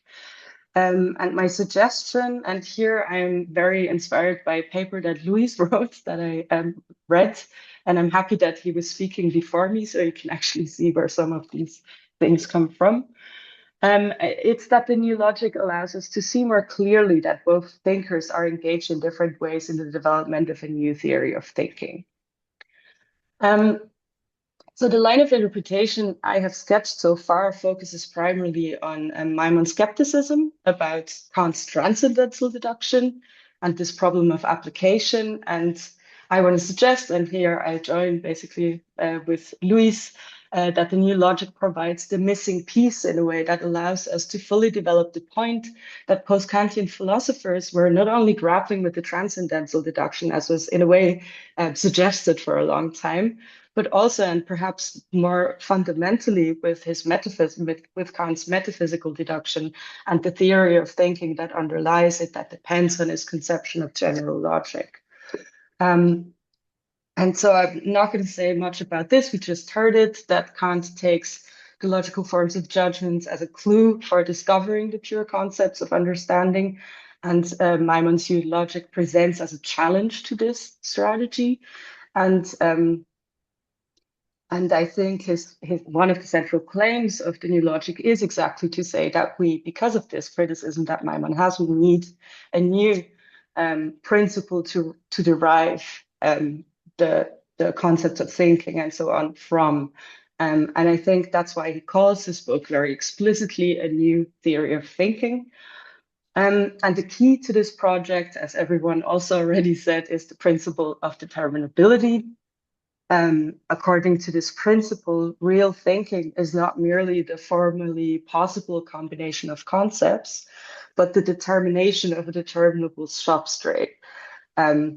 So I'm not going to repeat how the principle of determinability works. But I want to say that, interestingly, in the framework of the new logic, this principle is not merely a rule governing predication, but I think it functions as the architectonic principle of Maimon's new theory of thinking, from which then the logical forms, the categories, and the principles of cognition are to be derived. So seen in this slide, the connection to Fichte becomes particularly interesting because, like Maimon, Fichte rejects the strategy of grounding the categories in logical forms, in the logical forms of judgment. And instead, the Wissenschaftslehre, as we all know, attempts to derive both the categories and some logical laws from a more fundamental principle, the activity of the eye. And I think you should really read Luis's paper, who tries to show exactly how Fichte derives a theory of thinking. So I just have some very basic remarks. And I want to focus on one point specifically, because I look at scholarship that thematizes Fichte and Maimon together. And I think somewhat influential in that area has been Dan Brazil's work, who tries to make a connection between the principle of determinability and Fichte's principle of reciprocal determination. And I think Brazil is surely right to emphasize the importance of this principle for understanding Fichte's early system. But I think if we consider the role it plays within Maimon's theory of thinking as a whole, the closest parallel in Fichte probably does not lie in the principle of reciprocal determination, but already in the earlier principle of mutual limitation, that the third Grundsatz. Because in the foundational section of the Grundlage, Fichte argues that determinate consciousness becomes possible only through an original synthesis in which the I posits within itself an I and a not I. And these moments can coexist without canceling one another, only insofar as they stand or are posited as standing in a relation of mutual limitation. So each becomes determinable only through opposition to the other. And this relation then establishes the structure within which something like determinability and determinacy can arise at all. And Fichte then dynamizes this structure through what he calls reciprocal determination. The point is that the I posits itself as determining itself to be determined by the not I, and thus standing in a perceptual relation to the object. But it also posits itself as determining itself to determine the not I, and this is standing in a practical relation to the object. And part 2 and 3 of the Grundlage then basically explain how the I can come to posit itself as determinable and determining in these regards, either theoretical or practical. And reciprocal determinations, figures in there in this explanation, but I think it's not the equivalent principle to the principle of determinability, but maybe that's up for discussion. I think from this perspective, the difference between the two philosophers becomes clear. I think Maimon's principle of determinability specifies the logical structure required for real determination in thought. Fichte's project, on the other hand, attempts to reconstruct the transcendental genesis of the general representational structure within which such determination becomes possible in the first place. So explaining how there comes to be an I at all that thinks something, and hence an opposition comes to be that requires a further synthesis. Maimon just starts with the principle of determinability and not with how we get to all these elements that must be there beforehand, basically. Okay, and so my last point, I think, is that the comparison between those two principles already reveals an important structural affinity between those two theories of thinking, but I think the new logic also invites us to situate this affinity in a broader context, and we already heard this before, namely a shared reconsideration of the relation between logic and transcendental philosophy. And we already heard this. Maimon thinks there needs to be a proper critique of logic. It cannot be treated as an established science, and it must be reconstructed from the standpoint of transcendental philosophy. And importantly, this is why, because it wasn't done like that by Kant, the logic contains many mistakes as well, which then translate to the categories as well. But importantly, logic itself must not only be deduced in a new way, but it must be revised. So the call for a new logic is explicitly also the call for a new general logic. Yes, so I'm not going to go into details into the reasons why Maimon thinks logic must be, or why Kant's argument is flawed. I think we already heard this, the circularity thing, the abstraction from actual cognition and so on. But I think the interesting point regarding Fichte is that firstly, Fichte adopts, I would say, the same or a closely related position in his early writings. So already über den Begriff der Wissenschaftslehre, which he sent to Maimon, he argues that general logic does not provide the foundation for philosophy, but must itself be derived from Wissenschaftslehre by reflecting and abstracting on and reflecting on its form. And this is in paragraph 6 of the Begriff. He says, logic does not provide the foundation for the Wissenschaftslehre. It is instead the latter which provides the foundation of the former. And then in the Grundlage, I think it can be read somewhat as an attempt to carry out precisely such a derivation, not completely, but sort of. Because, for example, Fichte begins with a reflection on a proposition that appears immediately certain, or at the beginning of the Grundlage, which appears immediately certain to ordinary consciousness. So the identity judgment A equals A. Yet the certainty of this proposition, he then argues, does not concern the object denoted by A, but the act of judging itself. And the necessity expressed in the principle of identity must be grounded in the activity through which consciousness posits itself. And that's how we get to the principle of the self-positing I. And Fichte then by identifying this activity with the self-positing I, also gets then to derive from it the category that Kant called the category of reality, and then says that by reflection on the form of this category, we can then again get to the logical law of identity. So there are in each of the Grundsätze of the Wissenschaftslehre these attempts to derive the logical laws already again from the Tathandlungen des Ichs. So there is in a way, a confirmation of the program that Fichte announces in the Begriff. What is striking, however, is that Fichte does not, I think, initially share Maimon's view that general logic itself requires revision. So I think, whereas Maimon argues that the logic inherited from Kant contains fundamental mistakes precisely because it has not undergone critique and been derived from transcendental principles, Fichte in his early writings, it seems to me, just treats general logic as something which can be derived from the Wissenschaftslehre, but will not in itself have to be changed fundamentally. And he never tries in his early years like a complete systematic reconstruction of the general logic. And this happens only much later. He first announces this project around 1805 in one of his lectures. And then in 1812, he finally ends up giving a lecture on logic, on general logic, on transcendental logic and their relation. So I think, seen in this light, Maimon's new logic does not merely appear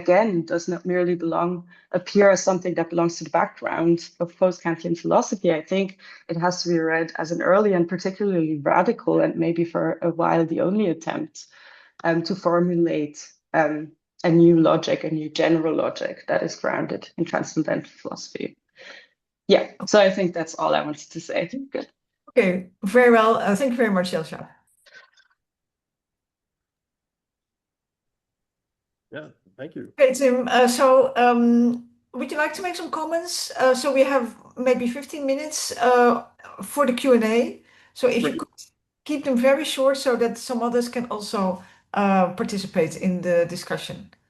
I have one line of argument in response to what Elsja has very nicely said that I think I could make hopefully briefly. So yeah, and this will, and I hope you can follow me for that. But yeah, thank you for your remarks.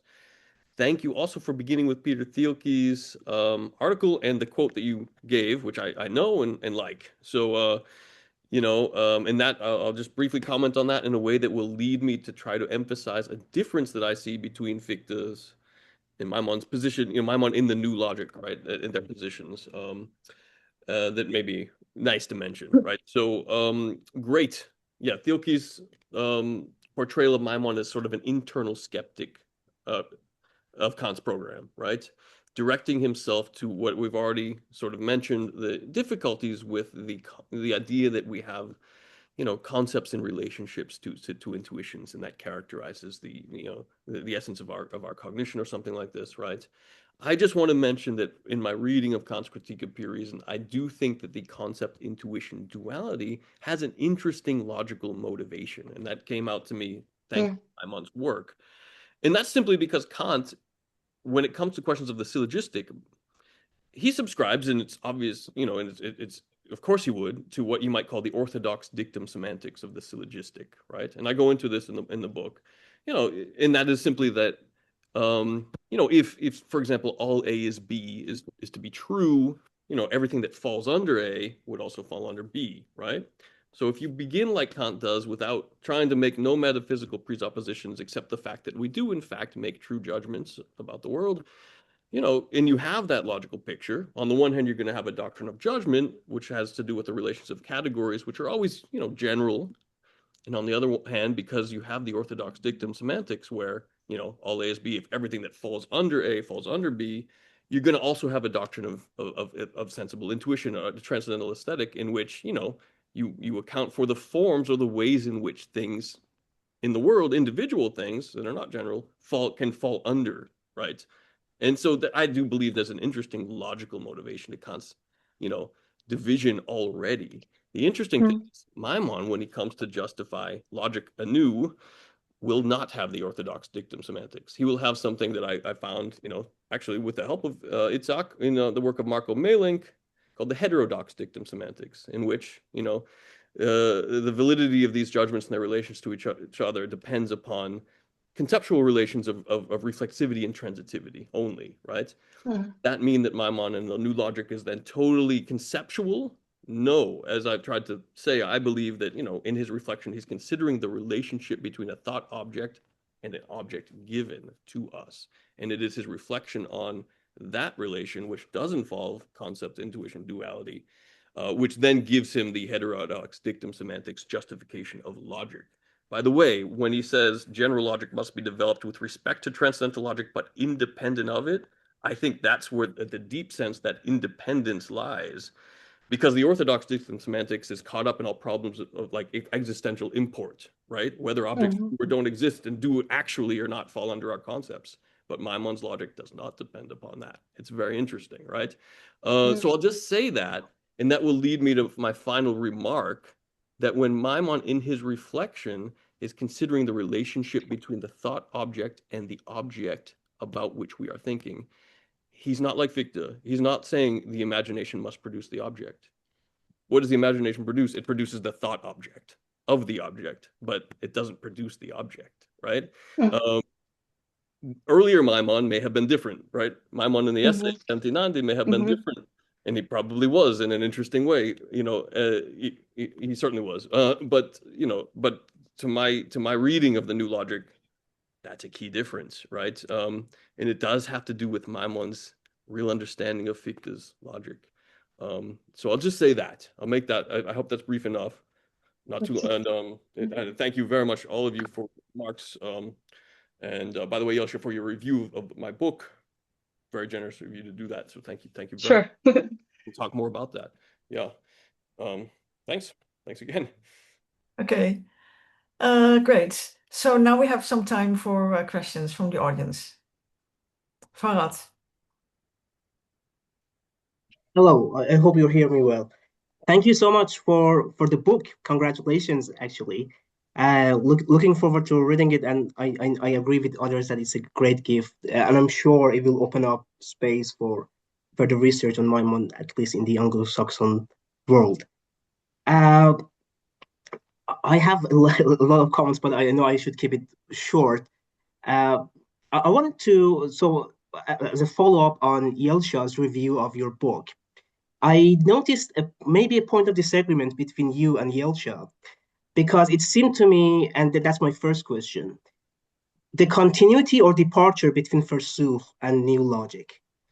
It seemed to me that you believe that new logic is like this brand new project that Maimon is undertaking. And I was wondering, maybe put you in dialogue with Yelsha on this. How do you assess the continuity of Maimon's thought? Is it like a development, or you see like a departure from the older project? And I wanted, as a confession, I'm a bit skeptical about this whole branding and publicity of new logic, new forms of thinking, etc., etc. I believe we should have that with a pinch of salt, because first, it seems a rhetorical framing of what we already have in Kant. So one thing, for example, so the whole debate starts from this charge that Kant is being dismissive of general logic in some sense, and he tries to rebrand general logic in his own project. But what he actually seems to be doing is exactly what Kant would describe as transcendental logic.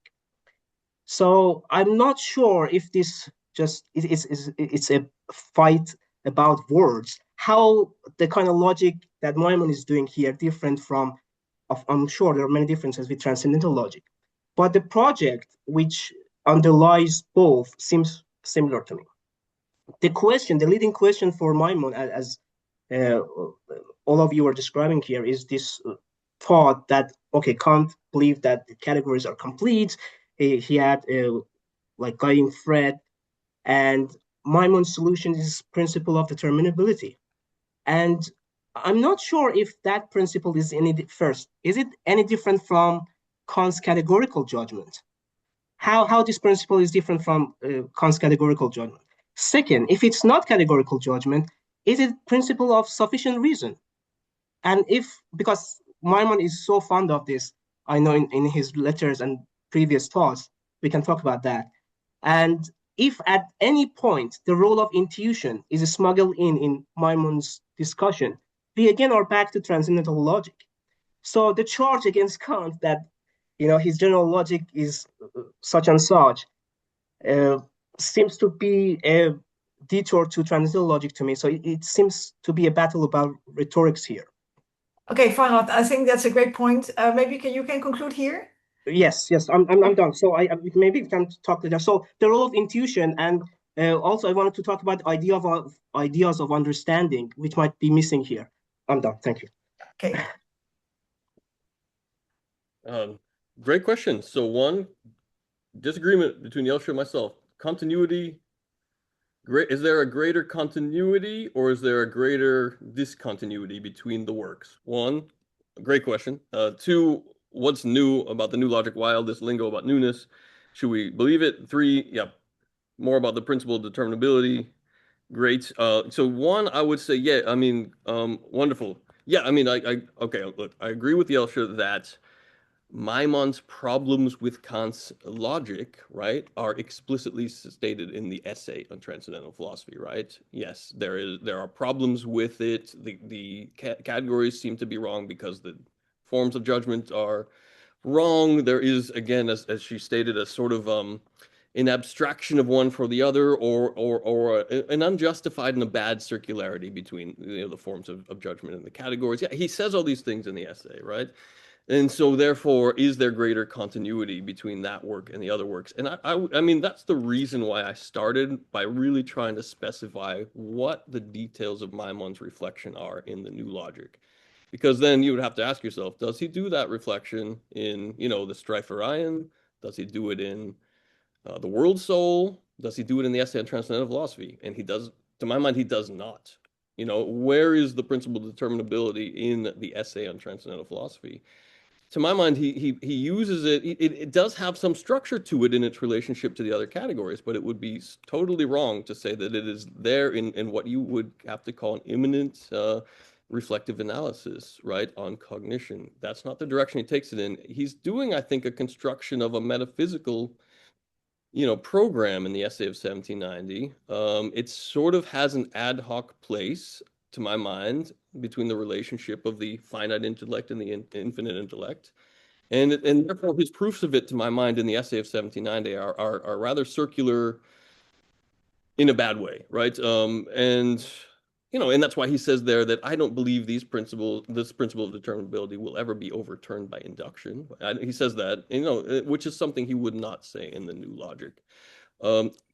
All that aside, I mean, I do think that there are wildly different philosophical methods and arguments employed in a number of his works. But the real reason I would say that, you have a greater discontinuity, granted that the questions, right? The questions are already there in 1790, but how does he answer them, right? Well, the real reason is because if you look, right? If you look almost if it were from the top down, the very forms of Maimon's systems in these years, and ask yourself, okay, like, where is God in each of these systems? Right? He looks very different, right? The metaphysics are very different in each work, right? The picture of what God is in the essay on transcendental philosophy and our relationship to God is one thing. The picture of God you get in the world soul and our relationship to God in the world soul is totally another thing, right? In his sort of fictionalist phase, it's another thing entirely. And in the new logic, his metaphysics is entirely different metaphysics as well. The relationship to God and how we know about, the ultimate or transcendent ground of our existence is fundamentally different. And that's what makes, Maimon, to my mind, is a really adventurous thinker, if you can think through, like, what each account is like in the end. So, I mean, in that sense, I would say there's an absolute discontinuity. But I mean, you don't want to underemphasize the continuity too, because you see what he's doing and why he's doing it. It is a single project, to my mind, right? anyways, we could talk about that for a long time. Very briefly, why new logic? Look, what is the title of Reinhold's work, right? It is Essay on a New Theory of the Human Capacity, right, for Representation. That's Reinhold's book. So Maimon releases a book, Essay on a New Theory of Thinking, right? I mean, when you really look at Maimon's works, he will choose as his structures that he'll copy from other writers. He'll choose as his titles that he'll copy and modify from other writers. Yeah, I mean, that's maybe the most important thing to mention. But nevertheless, there are, I'd mentioned the heterodox dictum semantics and all this stuff like that. If that's what Maimon is really doing, he's making, innovations in these fields that really do deserve the title of new. And it's also new for him if you buy my thesis about the discontinuity, all of that. Principle of determinability. I wish that Itzhak Melman didn't. He seems to have. I don't know if he's still here or. Oh, yes, he's gone. Too bad. Yeah, I do think in the new logic he does identify it with the principle of sufficient reason. Could you say, therefore, that the principle of sufficient reason is unrestricted? It's supposed to categorize all our possible cognition, sure, in terms of science about the world, but when, is there a new metaphysics in the new logic? I think so, because, God is no longer, I don't know, fairly categorized by, I don't think, the principle of determinability. That's not like a principle that you will attribute to, that transcendent ground. It's us, right? We had it. And that's it. That's how I would go about answering your questions, whether they're correct answers or not. That's how I would go about it. Okay, Yasha, would you like to add something to this because you were also addressed? No, I think this was a great answer. I'm fine. Great. Okay, David. For the interesting contributions. I never read Maimon, so I'm afraid my question will be a bit naive, but I'll ask it anyway. I had a question concerning the relationship between Maimon's principle of determinability and the categoric judgment, but it has already been raised by Farad. So I'll simply raise my second question. Does Maimon compare his principle of determinability to Kant's principle of determinability? Because as far as I understood, especially from Luis' talk, the principle of determinability in Maimon is something that grounds real thinking, while the principle of non-contradiction is something that grounds logical thinking. In Kant's case, this is not the case because the principle of determinability, as Kant presents in the introduction to rational theology, he says it's a corollary of the principle of non-contradiction. So I was thinking, does Maimon compare determinability to Kant's? Is the same principle but under different perspectives, or do these two principles only share the name but they are completely different principles? Also, because I don't know if Maimon uses Bestimmbarkeit for determinability, because this is the word Kant uses. And yeah, that's it. Thank you. Oh, great. I don't know if I'll be able to answer them satisfactorily because some of my memory is a bit foggy on these issues, but I seem to recall, and you can correct me if I'm wrong, that when Kant mentions the principle of determinability, sort of towards the end of the Critique of Pure Reason, isn't it? It's more or less equated with the principle of excluded middle there, I think. And, so the principle of determinability in Maimon is sort of related to that because for him, it then would sort of justify that, in terms of his, reflection, which establishes more or less the structure of cognition, right? And possible cognition, right? So, and I believe at that point of the Critique of Pure Reason, Kant is essentially mentioning that as a logical principle, right? Not as and that's in that sense fine. And then what is the status of these principles for Maimon, right? Are they transcendental? Are they logical? Are they? And I'm, and it is odd. I fully admit this because, what is what label should we put them under in terms of this initial reflection, right? One thing I will mention is that when he does derive like the syllogistic from, you know, what is implied by the reflection and how those principles relate to each other in it, sure, right? You're going to have then relationships between just, you know, symbolic terms, right? A, B, C, D, what have you, right? And you're going to be able to sort of explore valid and invalid relationships between them, and, you know, justify some as valid and others as not, just purely in the formal realm, right? And when you are doing that, at that point, you probably don't have need of the principle of determinability, right? You're just seeing what follows, or you know, what follows and what doesn't, rather, you know, by the principles that you are given, or something like that.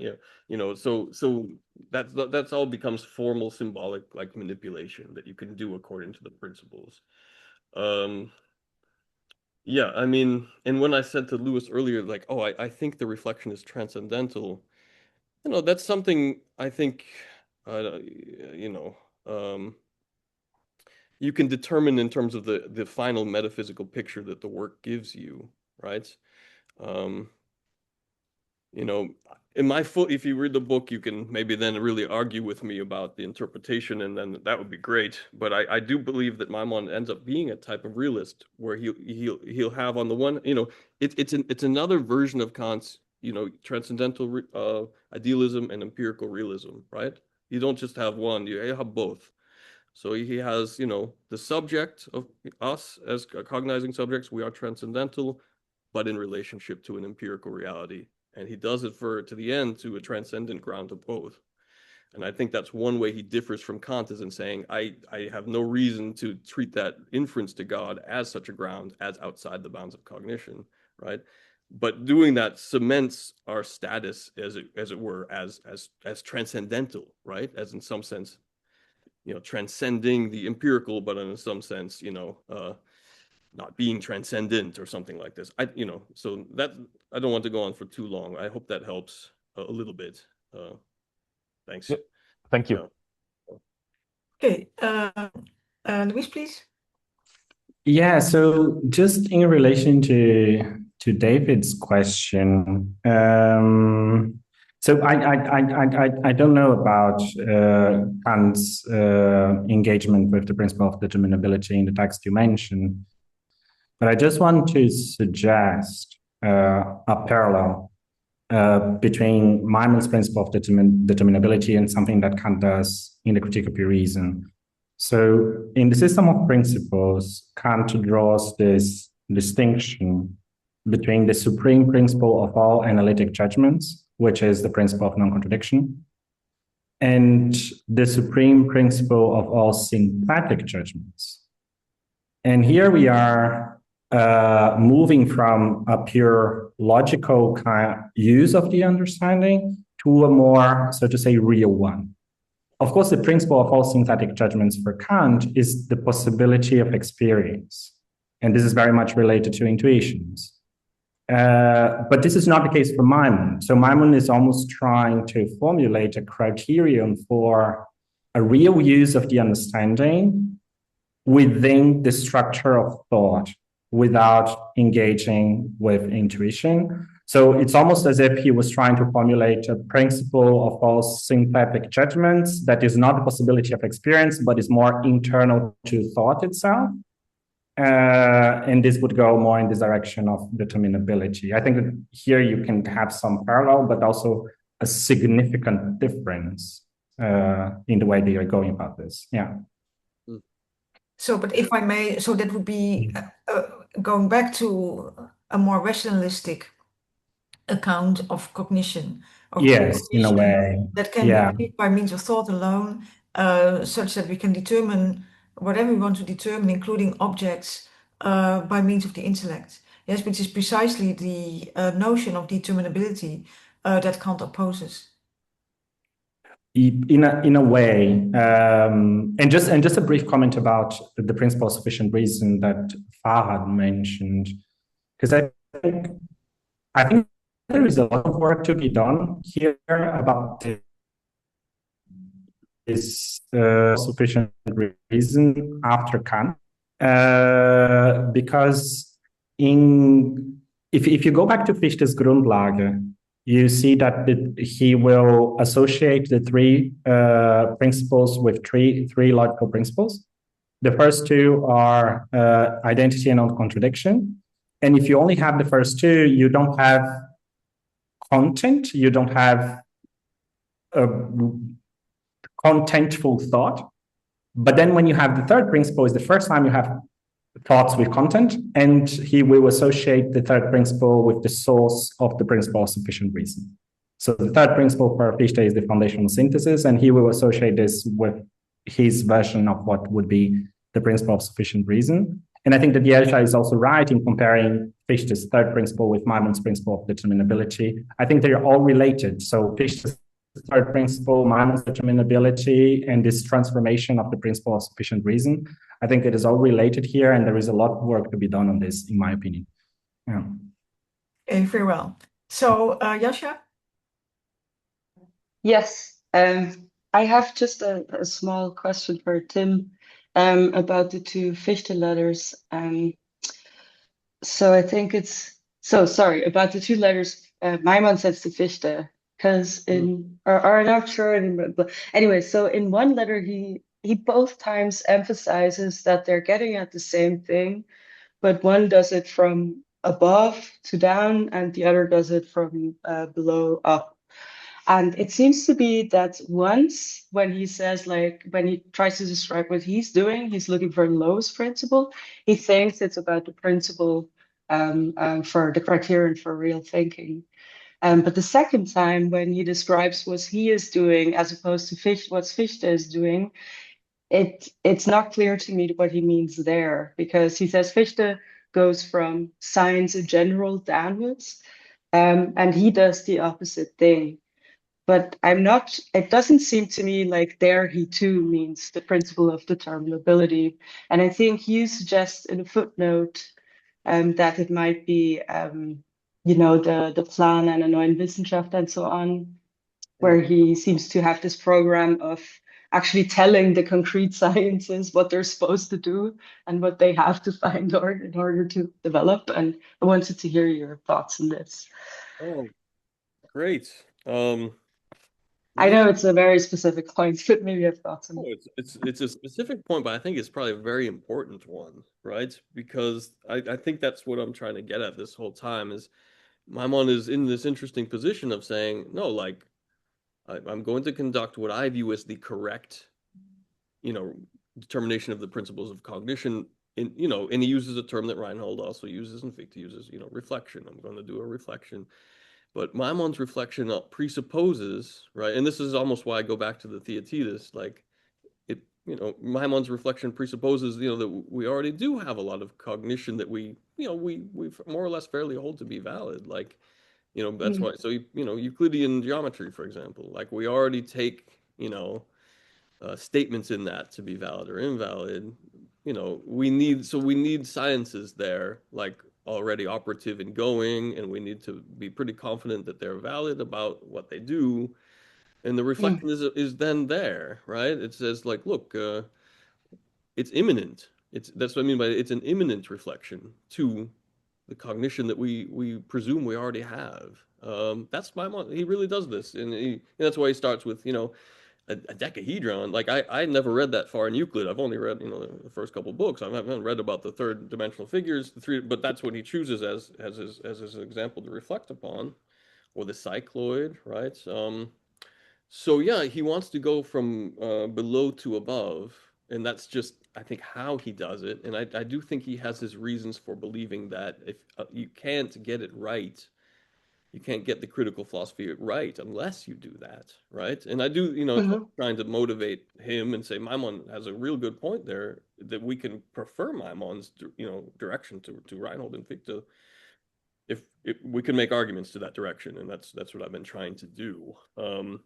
And so principle determinability that's what makes it so unique for a work of Maimon's, that it is situated at the juncture between sciences and transcendental philosophy. It's in that in-between spot right there. And that, that's what it also connects to what I view as Maimon's metaphysics, right? Where he'll say, all these things about, you know, the sort of almost analogical relationships between, you know, between the biggest terms of our philosophical cognition. So, you know, in the preface, you know, page 9 of my book, of Maimon's book in the English translation, right? Look, Maimon will say this and I'll read it out. Philosophy in general, according to the concept that I have made of it, is the divinity that rules in all human cognition. As the divinity relates to the entire universe, so philosophy relates to all the other sciences. They are not coordinated with it, but subordinated to it. Without divinity, no world can be thought, but without the world, the divinity cannot be cognized. And here's the important part. Without philosophy, no science in general is possible because it determines a priori the form of a science in general, but without presupposing any other science, philosophy has entirely no meaning for us. So you must presuppose sciences, right? And so that, anyways, that's just to know that that's his direction in this book is, I think, important. Yeah. Okay. Okay, cool. Okay, so I Thanks. think that in view of the time, we should conclude here this very rich and interesting discussion.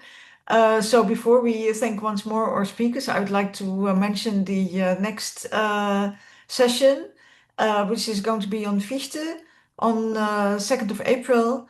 And Mario Jorge de Carvalho from Lisbon will give a talk on quantity and quality, Fichte's double totum analyticum from the Nova Methodo to the 1810-12 Berlin lectures. It has a very long title, but I'm sure it should be of interest to anyone working on Maimon. So let's thank again our speakers for this great discussion. And so we'll now conclude the formal part.